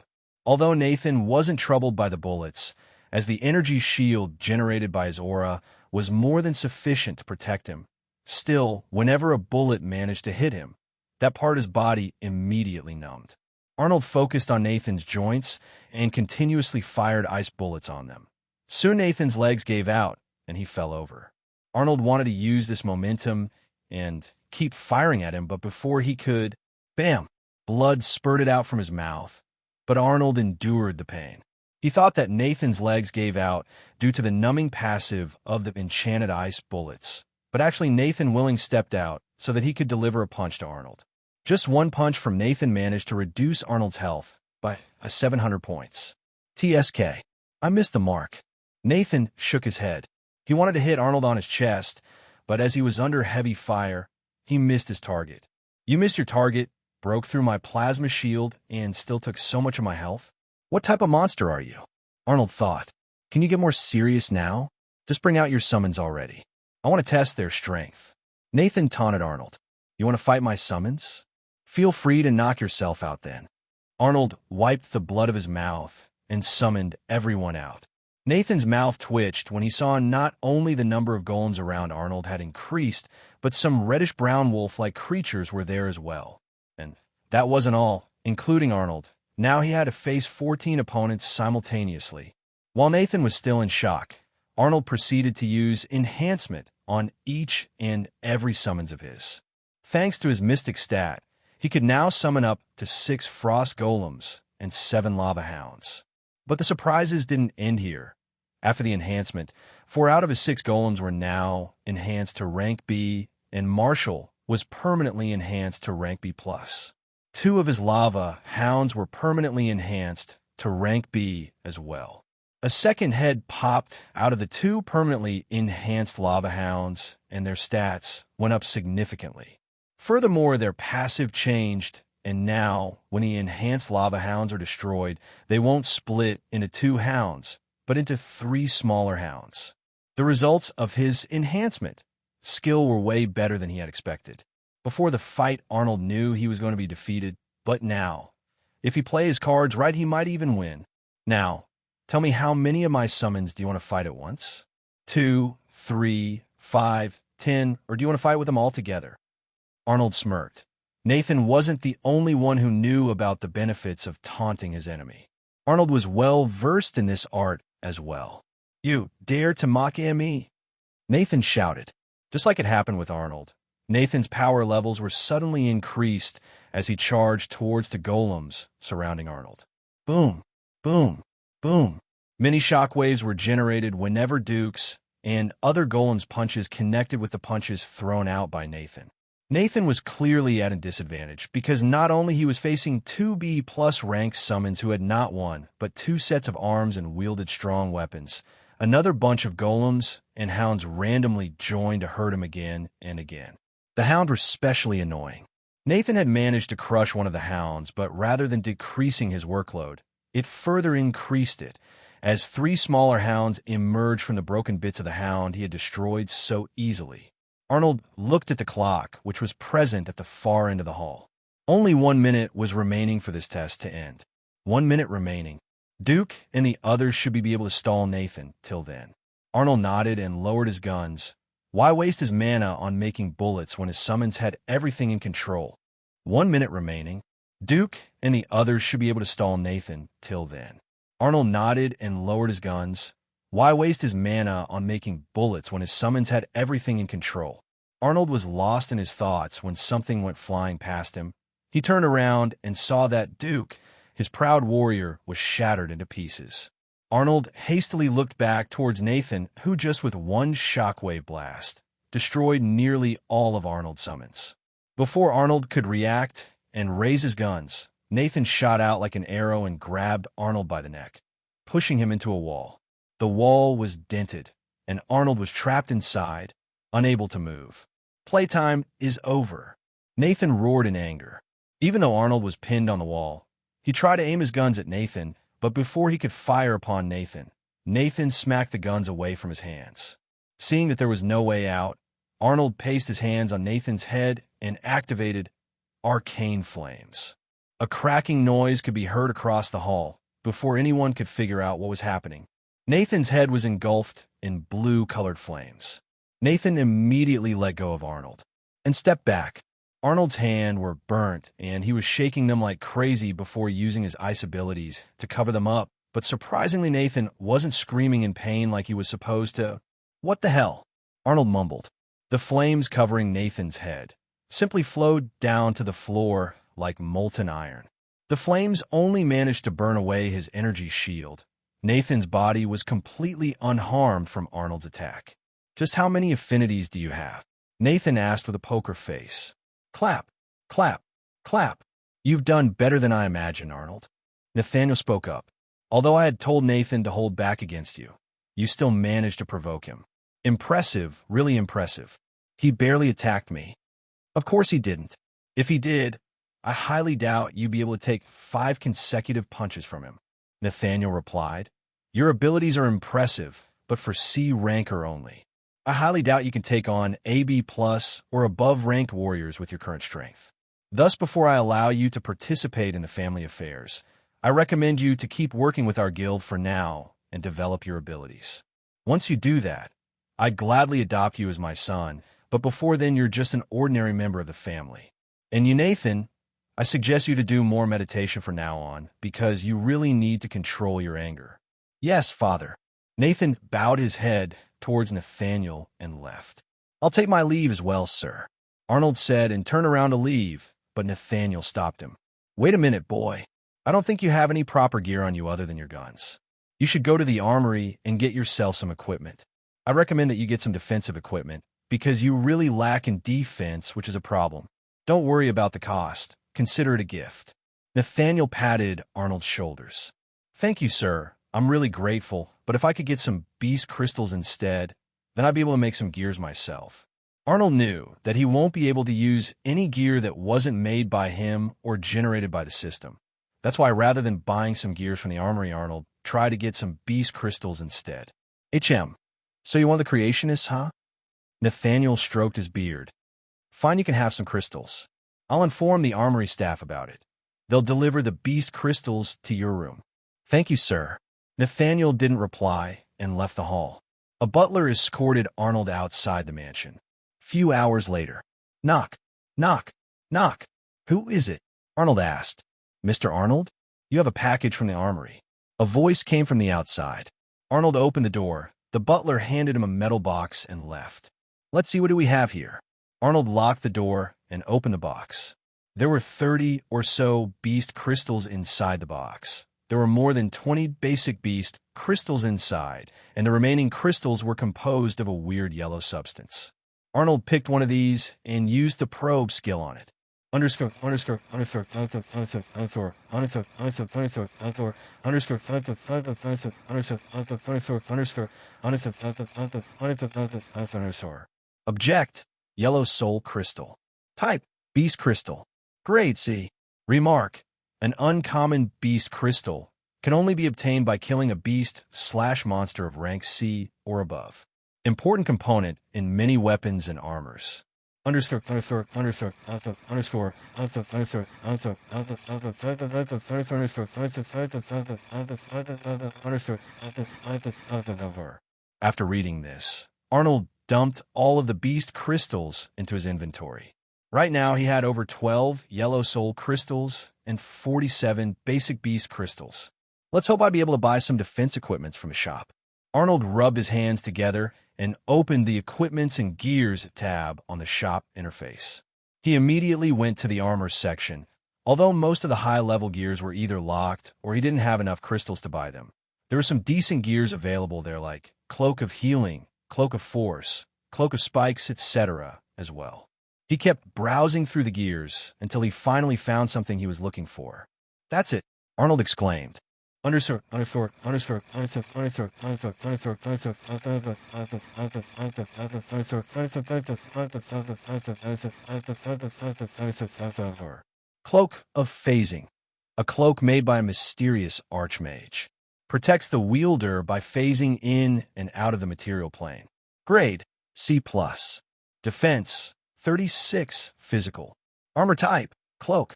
Weight, 0.46 kilograms. Ability, Astral Magic, active ability, a type of defense ability. When activated, the user is allowed to access the astral plane, making the user immune to all types of damage. Duration of skill, 10 seconds, can be increased by leveling up. Rank C. Mana cost, 95. Cooldown, 6 minutes. Additional effect, Night OWL adds 8% extra defense in dark places. Price, 9 yellow soul crystal. Underscore, underscore, underscore, underscore, underscore, underscore, underscore, underscore, underscore, underscore, underscore, underscore, underscore, underscore, underscore. "That's it," Arnold exclaimed. He finally found what he was looking for. He immediately bought the cloak from the shop. The stats of this cloak were more than sufficient to make up for his missing defense stat. The cloak got stored in his inventory. He brought the cloak out and wore it. The black cloak extended to his ankles. It even had a hoodie attached to it. He stared at his reflection in a mirror. Some would say he looked like an assassin from a particular game. Arnold still had few crystals remaining, so he kept browsing through the shop hoping he'll find something else. He finally found something eye-catching. Underscore, underscore, underscore, underscore, underscore, underscore, underscore, underscore, underscore, underscore, underscore, underscore, underscore. Spectre, standard hand glove used by gunslingers, has weapon-enhancing abilities. Grade, C+. Defense, 15 physical. Armor type, glove. Weight, 0.12 kilograms. Additional effect, friendly fire, passive ability. A type of defense ability. Nullifies the effects of self-damaging spells. Additional effect, Weapon Master, adds 5 points of accuracy and 10 points of extra strength. Price, 2 yellow soul crystal plus 10 basic beast crystals. Underscore, underscore, underscore, underscore, underscore, underscore, underscore,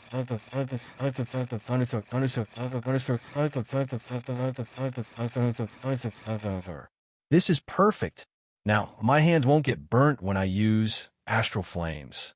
He could still feel a slight pain in his hands after using his fire ability. The price wasn't too high either, thus he immediately wore them. They looked and felt like any standard leather gloves. He stretched his fingers and activated the Arcane Flames ability once again. This actually works. I can't feel any pain at all. A week later, knock, knock, knock. Arnold, are you in there? And Nina's voice came through the door. Hey, Nina, you needed something? Arnold asked as he opened the door. Yeah, we're about tea. What the hell are you wearing? I didn't know you were interested in cosplay stuff. Arnold sized her up. She was wearing a black sports bra and in black yoga pants which tightly hugged her curves. You look like an assassin and a hitman at the same time. No, no, this is my battle gear. I made them myself a week ago, Arnold said as he pulled his hoodie off. So what do you think? It looks kind of good on you. By the way, we are heading off to a dungeon and you're supposed to come with us. I came to tell you to get ready, but since you're already dressed up, I'll leave. Dungeon? What rank? It's a red one. So most probably it's a B rank dungeon. But don't worry, the two of us will be joining rank A and B warriors to complete the task. Great, I'll just go and tell Nicole that I'm leaving for a bit. Do whatever you want. Just get to the main gate in an hour.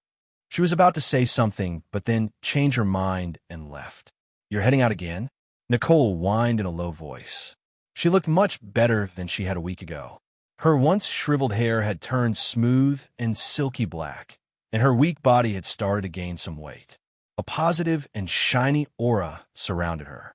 It felt like he had awakened some type of healing ability, which made her to look like a somewhat normal person again within a week. She could even run for a while now and rarely used her wheelchair anymore. But this raised another issue for Arnold, because now Nicole was suffering from an acute case of attitude problem. Just for a bit, Arnold massaged his temple. You always leave me alone. She crossed her arms before her chest and pouted. When have I ever left you alone? These guys are always here to play with you and protect you, though I highly doubt you'll need them here. Inside this fortress, I want to go with you. Even Alice isn't here, Dash. Don't ever take her name again. Forget about her and the others. Got it? But Dash. No buts. I hate you. Just get back soon, okay? Yes, Your Highness. Arnold playfully bowed before her and left 4 golems behind to take care of his sister.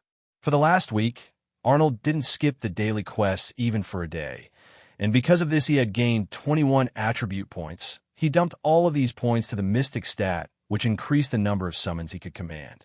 But he saved up the potential points because he couldn't decide on which skills he wanted to upgrade. This was one of the problems with having too many abilities and skills. For the previous week, he continually enhanced his gears and summons, and he was quite pleased with the results.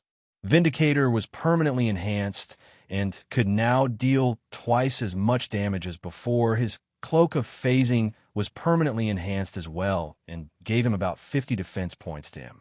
But he wasn't able to get that lucky with his Spectre hand gloves. Now 6 out of his 8 golems were either rank C+ or B, with Duke and Marshall leading the charge, as they were already at rank B+. The Hound were doing good as well, with 5 out of 9 being permanently enhanced to rank C+. All in all, his combat ability was greatly increased. Let's level up more. He couldn't contain his excitement anymore. Why does he think I'm so weak? Nicole sighed heavily. Maybe because you are. A feminine voice replied. Don't take his side now. I'm just stating the fact. Ugh, I hate you, Donna. We are one and the same. No, we're not. We just share the same body. Some will say otherwise. You know what, just SSHHH.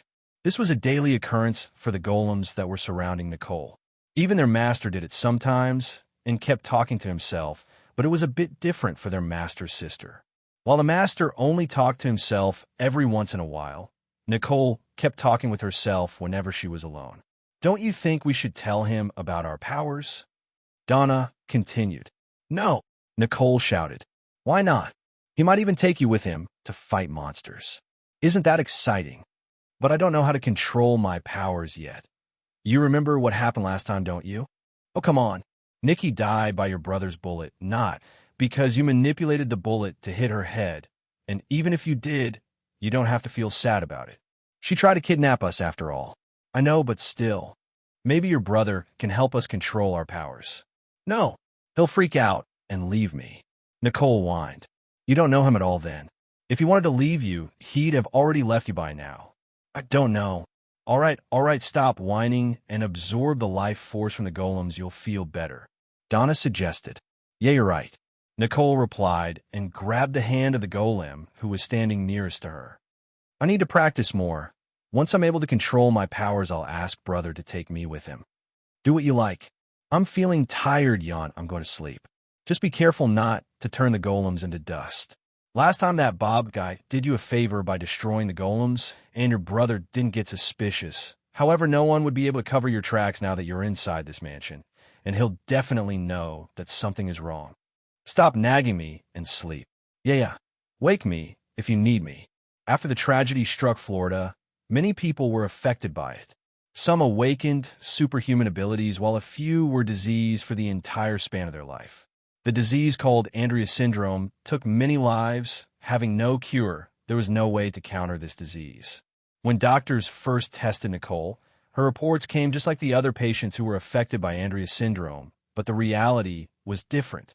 Nicole wasn't affected by the disease at all. Instead, she had awakened an ability, which made her one of a kind.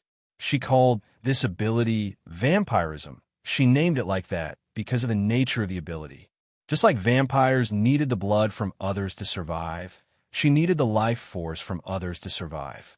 The Andrea medicine only worked on her because it somehow managed to quench her thirst, but her thirst grew bigger and bigger, which was troubling as the medicine was expensive and her brother couldn't afford much of it. This was the reason why her health kept declining. This all changed when she moved in with Arnold, as there were plenty of people and staff near her to absorb the life force from. But she changed her plans when she discovered that even though her brother's summons were technically lifeless, they still had a lot life force in them, and decided to absorb their life force instead. It may sound like it was all Nicole's plan, but actually she was only doing what Donna, the mysterious voice in her head, told her to do. Donna was also the one who told her about her new abilities. Nicole wanted to know more about Donna, and why was she inside her head, but wherever she asked about it, Donna went silent. After trying for many times, Nicole finally gave up and decided to go along with it. She knew this wasn't normal, but Donna always helped her and never did anything to harm her. Thus, Nicole trusted her a bit. Vampirism was just an ability, not an affinity. Nicole had awakened an extremely rare affinity, the Shadow, which was even more rare than Arnold's Ice affinity. The only problem Nicole had was that the abilities associated with the Shadow affinity were really hard to control and could easily overpower the will of the user. Under Donna's guidance, Nicole had planned on slowly developing her skills, but after she was attacked and saw her brother in a weak state, she decided to develop her skills as fast as she could. She'd never allow anyone to harm her brother. Soon I'll get stronger, and I'll be the one who'll protect you, brother. Meanwhile, inside the dungeon. Achu, God bless. Nina smiled. Looks like someone is thinking about you. Focus on the monsters. Nathan snapped. Yeah, let's kill the monsters and leave already. I'm getting kind of bored now, Arnold said, shooting another white panther-like monster in its head. Underscore.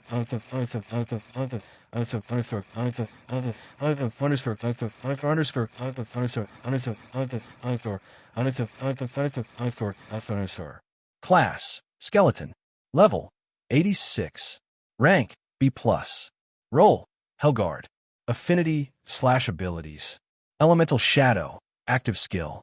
Dance of the Dead, active skill. HP, 5170/5170. Strength STR, 80. Defense Def. Stamina ST. Intelligence Int, 23. Agility AGI, 35. Accuracy ACC, 60. Evade EVD, 30. Charisma Cha. Threat level mediocre. Remark: apart from the armor, he's just a walking stack of bones. Let your hounds have a feast. Underscore.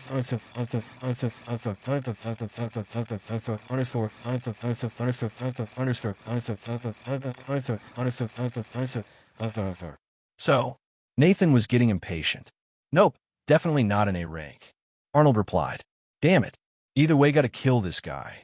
Arnold and the others were just standing outside the boss room when this 10 feet tall, armored skeleton appeared inside the boss room. Since the team was aiming to slay an A-rank monster, everyone was excited. Nina informed everyone that Arnold had great knowledge on monsters, so he'd be able to guess the level and rank of the monster, as he was going to use his probe skill on it either way, so he obliged and guessed the rank of the monster in front of him. Nathan, you're a genius. I thought we'd just leave the giant skeleton to chill in his room. Everyone erupted in laughter while Arnold took out his guns and created a bunch of basic enchanted ice bullets. I really like this new guy. He's too good, huh? Joshua Blair, the 28-year-old main tank of the group, laughed it out. Even though Arnold was meeting with Joshua for the first time, he knew Joshua was both a stable and a reliable person. I'm sure you do. After all, you're both a pain in the dash. Real ORR. The skeleton bellowed as if saying, "Are you idiots coming in or not? I don't have my entire life to die by your hands. We shouldn't keep our host waiting, right?" The voice belonged to Orla Craig, the young and beautiful healer of the team. She was kind and well-mannered like most of the healers were, but hell, she was full of sass as well. "Just wait a bit before we go inside. I want to try something," Arnold said, and activated his foresight ability. Arnold was familiar with the foresight ability. Even though it had lots of demerits, it was still useful.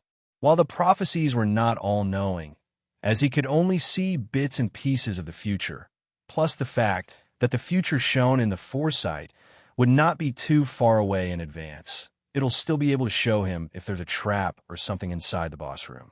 Just like what happened the last time he used the skill, Arnold was only able to see what would happen after they entered the chamber, and nothing else. He sighed and told everyone to move inside. What was that about? You wanted to take a nap? Nina joked as the 10-man squad entered the boss room. What do you want us to do? Arnold asked Nathan as he was the team leader. You sure that monster is not ranked or right? Nathan asked once again. Positive. Then, all the A rankers step back. Let the juniors take charge of this battle, and Arnold will be their leader. Nathan barked his orders. If anything goes south, we'll immediately take charge. You okay with this? Actually, all of you can be on standby. I'll take Mr. Bones alone. Feel free to interject. Is anything goes wrong okay? Arnold wanted to do this because it'll increase his reputation in the family, and he might even get some benefits out of it. Furthermore, the monster was only ranked as B+, the same rank as Duke, Marshall, and Cerberus Superscript 1. He was pretty confident that he'll be able to solo the Bone Berserker. You're at rank C, right? I don't think it's a good idea. Orla interrupted. Don't worry about it. Nathan can vouch for my skills. He's right, but if anything happens, we'll immediately charge in. Got it, Nathan replied. Arnold nodded, pulled his hoodie up to his face, and summoned everyone out. If he was going to do it, why not look cool while doing it? Underscore.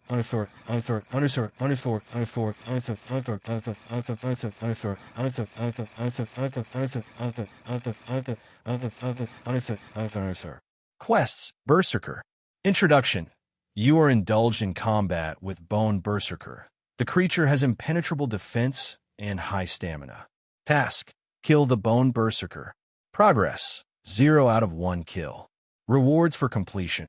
1,500 EXP. 1 random reward.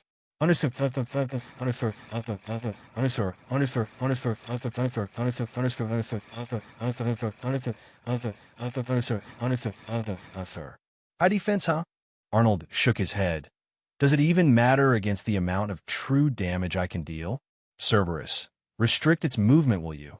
The two-headed hound howled and charged at the berserker with the other hounds at his paws.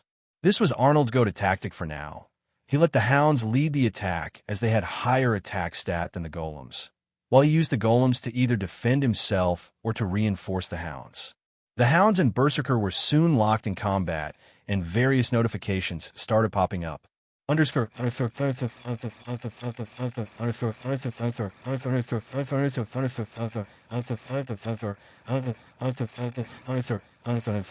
Your summons inflicted 482 points of physical damage to your target.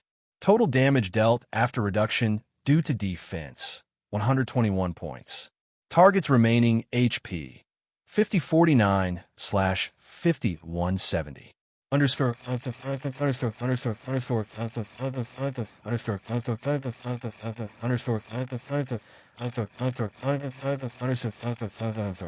That defense is truly disgusting. Arnold looked at the golems standing by his side and continued, ready to throw some lances?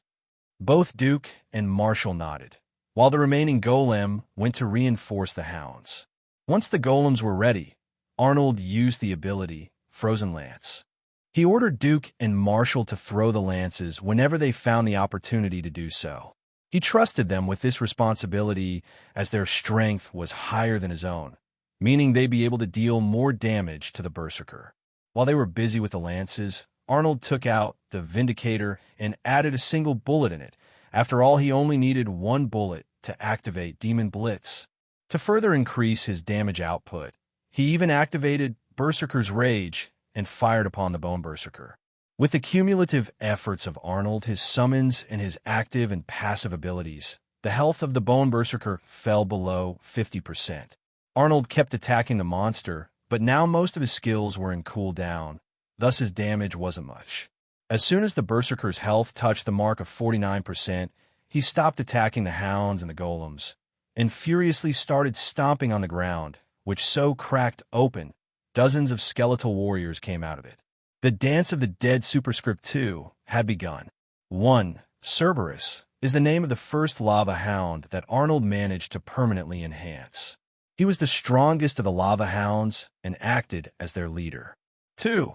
Dance of the Dead is a special skill of the Bone Berserker, who calls out a number of skeletal warriors from hell to aid him in a battle. The number of skeletal warriors called depends on the amount of damage the Bone Berserker received. For every 2% of HP lost, one skeletal warrior would be created. Are you mocking me? Arnold's mouth twitched. Using my trick against me, are you kidding me? Now you'll know what it feels like to be on the receiving end of your trick. Nathan and the others laughed in the corner.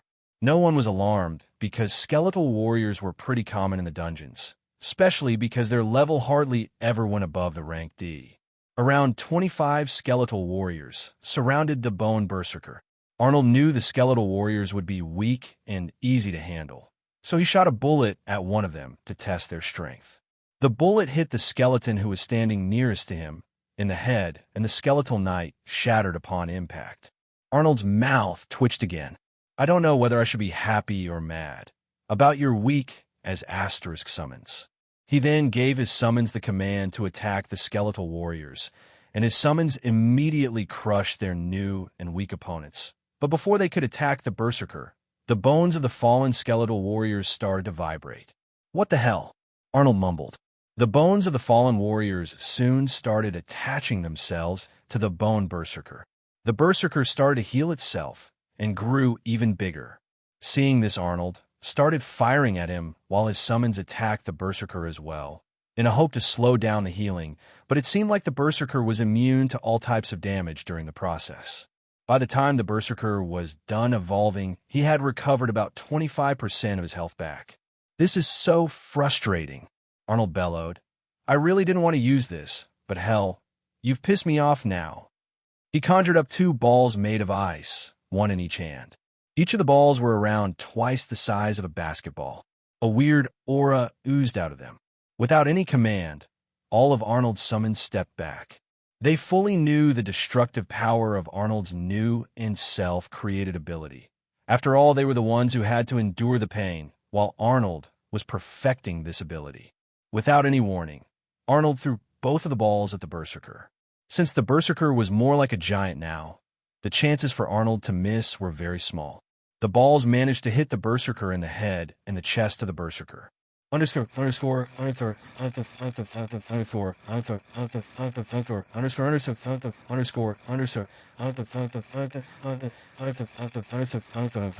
Damage dealt after reduction due to target's defense, 188. The target is in a frozen state for 12 seconds. The target has been burnt. Additional damage of 83 HP/second would be inflicted on the target for 10 seconds. Underscore.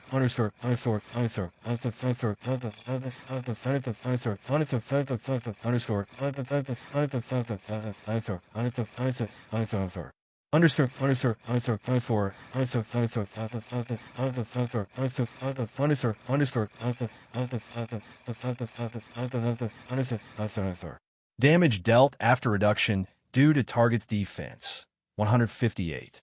The target is in a frozen state for 14 seconds. The target is in a burnt. Additional damage of 108 HP/second would be inflicted on the target for 10 seconds. Underscore, underscore, underscore, underscore, underscore, underscore, underscore, underscore,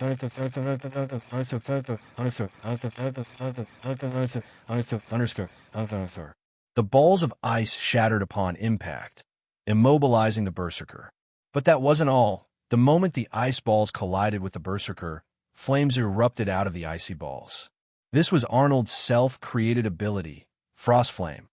Underscore, underscore, underscore, underscore, underscore, underscore, underscore, underscore, underscore, underscore, underscore. Frost Flame, active ability, a self-created ability, allows the user to conjure up a ball of ice containing hellfire, which can be thrown at a target. When the ball successfully manages to hit the target would get immobilized, and the hellfire would randomly inflict 1.5% to 2.0% of target's HP as true damage per second for the next 10 seconds. The effect of this skill can be stacked. The duration for which the target is immobilized would be random. Rank. Mana cost, 400/ per use. Cooldown, none. Underscore, underscore, underscore, underscore, underscore, underscore,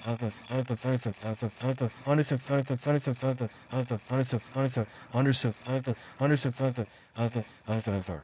Arnold knew he could create new blueprints if he had enough knowledge about them. Thus, he tried to make a new ability by combining the immobilizing effect of his ice affinity and the damage-inflicting capacity of his fire affinity into a single spell. It wasn't easy, though. He had to perfectly balance the ratio of both of his affinities. Thus, he combined the two of the affinities and formed the Frost Flame style. If the fire affinity dominated the ratio, then the damage would be more, but the target won't get immobilized. On the other hand, if the ice affinity dominated, then the target would only get mobilized and no damage would be inflicted on the target. The only drawback this ability had was the amount of mana consumed. At the moment, Arnold could only use this skill for 5 times before his mana reserves got exhausted. What the hell is that ability? Joshua asked everyone else. I don't know, Nina mumbled. Everyone was impressed, as well as confused by the sudden appearance of Arnold's new explosive ability. They knew he was special since the head of the family had invited him into the family, but no one knew about this creationist abilities. There's actually no limit to this guy's potential. Nathan smiled. Looks like I'm not the only one who held back during our little fight. He used the Frost Flame ability once again and conjured 2 more balls of flaming ice, which emptied his mana gauge. But it was okay, as the Berserker health was dropping rapidly, thanks to the true damage of his new ability. He threw the last of the balls at the Berserker, who was already immobilized. The Berserker was helpless. He couldn't do anything to protect himself from the true damage of Arnold's ability. It shrieked and howled in pain before succumbing to the flames, which kept burning even after his death. At this moment, a notification popped on his interface.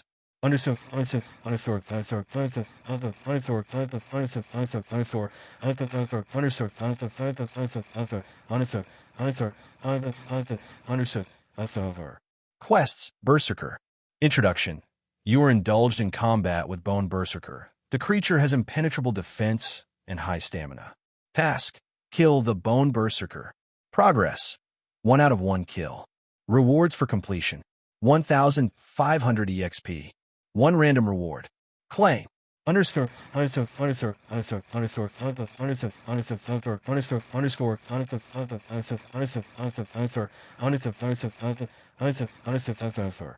Sir, shall we pursue the target? Alex asked the leader. We can't. They are members of the Black family now. We can't just interfere with them like it's a walk in a park. The leader sighed heavily. The glimpse of hope he had was snatched away from him, all because of a fool. They have way too many elites in their ranks. Even Johnny, joined their family. But sir, you can match up Dash. And what after that? Who'll take care of the others? No, the risk is too high. I have to plan something else. Just give up on that girl for now and look for a suitable replacement. Even if I can't take her, I'll make sure that they pay the price for messing with me. Yes, sir. I'll immediately inform the research team about your decision. The leader nodded. What's the progress of the Inhuman project? His body is still intact, sir. No failures have been detected so far. Take appropriate security measures. I don't want that Frankenstein to go rogue and betray me or the organization. Yes, sir. Alex smartly saluted the leader and left the room. Soon the leader got lost in his thoughts about revenge when an idea came into his evil mind. Looks like I wouldn't be needing to attack the family myself. An evil smile appeared on his face. Meanwhile, inside the dungeon,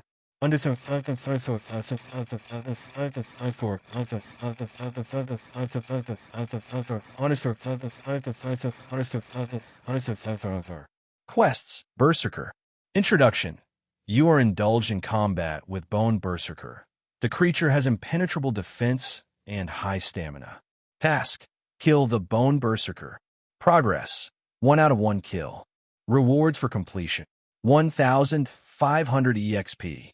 1 random reward. Claim.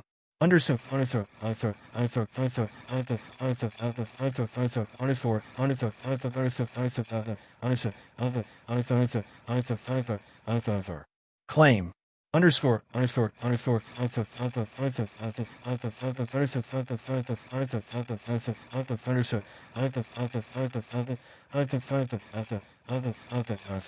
Quest reward.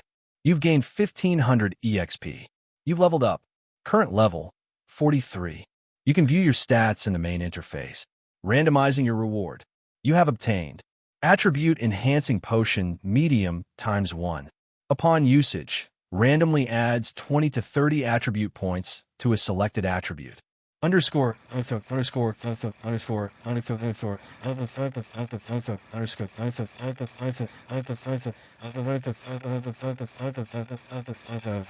20 to 30 points? Not bad. Not bad at all. Better use it on Mystic Dash. Nicely done, Arnold. Nathan patted him on the back. It's good to have someone like you in our family. Hey, Arnold, what was that ability? I have seen ice ability users in action, but it's the first time I've seen that ability. Joshua was very intrigued by Arnold's skill. Oh, hey, guys. He had completely forgotten that he was still inside the dungeon with the others. That ability was just an experiment. Hee. Arnold awkwardly smiled. He then used his ice abilities to extinguish the raging fire on the Berserker's lifeless body to claim the spoils of the battle. TSK. A yellow soul, crystal humph. Either way, I'll take Dash. The corpse and whatever the it is wearing all belongs to the Black Knights Guild, not the Black family, and the last time I checked you weren't a member of the guild. A warrior dressed in brown armor snatched the beast crystal from Arnold's hands. Seeing that their master was threatened, all of the golems and hounds surrounded the warrior. This warrior had been silent this entire time, so Arnold thought that he was mute or something. Arnold didn't need the crystal, so he could let the matter go, but he didn't like the attitude of this warrior. He was sick of the people who looked down upon the others. Since Arnold had experienced it firsthand, he decided to teach this guy a lesson in human etiquette. Technically, your guild didn't do a thing. I did. So it'd be better if returned the crystal to me. So what? This was an operation that the guild was tasked with, so all the resources belonged to the guild Dash. Who's this guy again? Arnold ignored what the warrior was saying and asked Nathan. Is the biological son of the head. Nathan replied.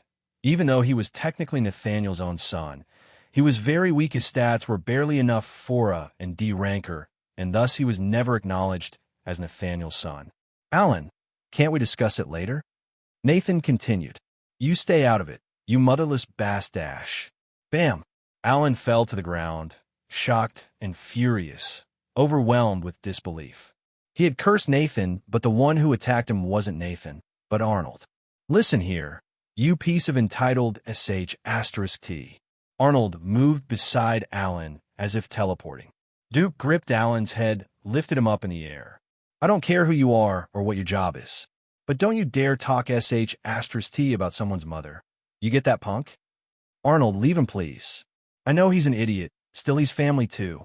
Nathan shrugged his shoulders, realizing that acting on someone else's behalf wasn't good thing, especially if the person in question is himself not bothered by the words said against him or his family. Arnold ordered Duke to let Alan down. The crystal, if you don't mind. Alan gave Arnold the yellow soul crystal and mumbled something, but Arnold couldn't hear it properly, so he let Alan go. I apologize for his behavior. He's always been a problem child who wants to make a name for himself, but often ends up causing trouble instead. Nathan explained, "Feel free to do whatever you want with Skeleton and its gears. It's not like we did anything to help you. You don't need to apologize." The way he behaved just triggered some bad memories. Speaking of memories, I actually don't know much about you, and I don't think anyone else does either. How about we celebrate this victory tonight and exchange some tales? Nathan looked at everyone else and shouted, "Hey guys, how about he celebrate today's victory at a club or something?" "Oh hell yeah, I'm in," Joshua exclaimed. "Me too. Count me in. I don't have anything else to do either way." Nina said, "Well, if everyone is coming, then sure I'll come too." Arnold smiled. "Then it's decided. We'll meet at the Malibu Club at 8 p.m. Everyone, good job today." "Well, if everyone is coming, then sure I'll come too." What the hell was I even thinking? Arnold imitated his own voice. "I don't even have proper clothes to wear apart from the black suit, which the butler gave me a week ago. And I'm pretty sure no one would allow me into a club if I wore my assassin gear. Damn it. Knock, knock, knock. Brother, are you in there?" Nicole's voice came through the door. "Just a sec." Arnold opened the door. "Hey, Lil One, you need something?" "No, I just want to check if you were back or not." "What are you doing, by the way?" "Your room is a bit messy." Nicole walked into his room. "Nothing in particular," he said, and started picking up the things which were lying across the room. "We are just having a little celebration for our success in the dungeon today." "And you didn't invite me?" "Oh, come on now. I totally would have invited you, but the thing is, we are going to celebrate in a club, and you know kids aren't allowed inside those places." Arnold explained, hoping Nicole wouldn't be persistent about it. "Fine, but you'll have to take me somewhere else this weekend. Promise. Promise." "Good, because you always leave me here while you go out to have fun. This place is really good, but I get bored sometimes, you know." "Okay, Your Highness. I'll take you somewhere this weekend, all right?" "Yeah, you better. By the way, what are you going to wear?" "That's the thing I can't decide. I didn't know you had so many outfits that you got confused." Nicole clapped with exaggeration, and Arnold resigned to his fate. "Look, if you're not going to help, then leave." "Ah, don't worry, your sister will help you get it sorted. Here, you should wear this black shirt. Just roll up the sleeves and leave it unbuttoned. Not the whole shirt." "Yeah, I got it. Now go and rest." "Sure. No need to thank your most awesome sister." She shrugged her shoulders and left the room. Drama queen. Upon Nicole's suggestion, Arnold decided to go along with the black shirt that came with the suit and left it unbuttoned at the top for a more casual look. He wore a blue ripped jeans, which made an ideal combination with his shoes. He was the first to reach the club and was waiting for the others. He got bored of walking around, so he decided to open the interface and use his potential points to level up his abilities. After pondering for a while, he decided to level up Sacred Protection, Soul Grapple, Elemental Summoning, Lava Hounds, and Frost Flame to level 5, which unlocked additional effects of these skills. He chose these skills because these were the skills that were suited the most for his current combat technique. Underscore, underscore, underscore, underscore, underscore, underscore, underscore, underscore, underscore, underscore, underscore, underscore, underscore. You've unlocked 4 bonus effects. Elemental Summoning, Lava Hounds. All stats of summoned hounds increased by 12%. Strength and HP increased by 15%. Sacred Protection, HP deducted after successful activation of a skill, is reduced to 17% of max HP. Soul Grapple, probability of successful capture increased by 7%, and the duration of the skill increased by 5%. Frost Flame, continuous true damage increased to 11%, the duration for which the target is frozen increased by 5 seconds. Underscore, underscore, underscore, underscore,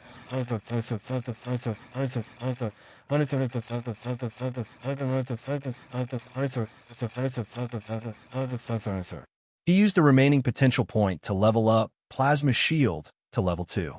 He then opened the Rewards tab and took out the attribute Enhancing Potion Medium and drank the blue-colored liquid in one gulp. It tasted spicy. While it slowly entered his stomach, he felt like hundreds of ants were biting down his throat. The pain only lasted for a few seconds before a soothing feeling that spread throughout his body. He looked at the interface. There was a new notification waiting for him. underscore underscore underscore underscore underscore underscore underscore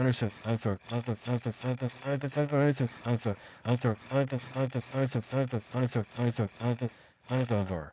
You have consumed attribute enhancing potion medium times 1. You have gained 26 attribute points by consuming the potion. Underscore underscore underscore underscore underscore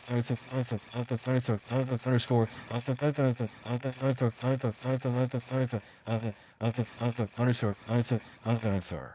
Without wasting even a second, he dumped all of the points to his mystic stat, which now had 71 points in it, meaning he could now generate a total 11 golems and 12 hounds. Hey, you're early here. Joshua arrived in his car along with Orla. I didn't know you were so desperate to party. Ha, actually you guys are late. I arrived right on time, Arnold replied, hugging them both. And I thought we'd be the first to reach. Orla smiled. She wore a short and shiny blue dress which barely covered her white thighs and matching heels, while Joshua was rocking a solid white t-shirt and black jeans. Don't worry, you're the first ones to reach after me. Arnold smiled. They waited for a while, and soon the others arrived there as well. So after a quick security check, they went inside the club. The club was designed with a beach theme, which was clear as all of the staff either wore a bikini or some other swimwear. There were fake palm trees scattered all around the club. The bartender was busy handling the clients, who were seated on the stools present in front of the counter and enjoyed the music. The dance floor was packed with people. Some were requesting the DJ to play their favorite songs. Nothing was extraordinary in this club apart from the fact that most of the people present here were warriors from different guilds and agencies. While the others went straight to dance and have a good time, Arnold headed towards the bar where Nathan was chatting with the female bartender. Nathan saw Arnold walking towards him and introduced the bartender to him. Michelle, this is Arnold, the newest addition to our family. And Arnold, this is Michelle, the caretaker/manager/bartender of the club. Michelle wore a neon green shirt over a red bikini bottom. Her hair was styled as a mohawk, and she had a weird tattoo on the right side of her face. Pleasure to meet you. Arnold smiled. Hey, you actually managed to find someone polite and gentlemanly this time around. Would you like a drink, darling? Michelle asked. No thanks. I don't drink. Arnold shook his head. Even though he said so, what he actually meant was that he never had enough money to spend on alcohol and stuff. Well, I'll have the usual with lots of ice. Nathan interjected. We're out of ice at the moment. Nishi had went to get some ice. She should be back any moment. No ice. Nathan looked at Arnold and continued. Do you mind? Are you serious right now? Arnold rolled his eyes. 100%, Nathan replied and passed his drink to Arnold, who sighed and placed his hands on top of the glass. Soon small cubes of ice were formed inside the glass. There you go. He passed the drink back to Nathan. Now if your little magic trick is over, would you like to dance? Someone's familiar and polite voice asked.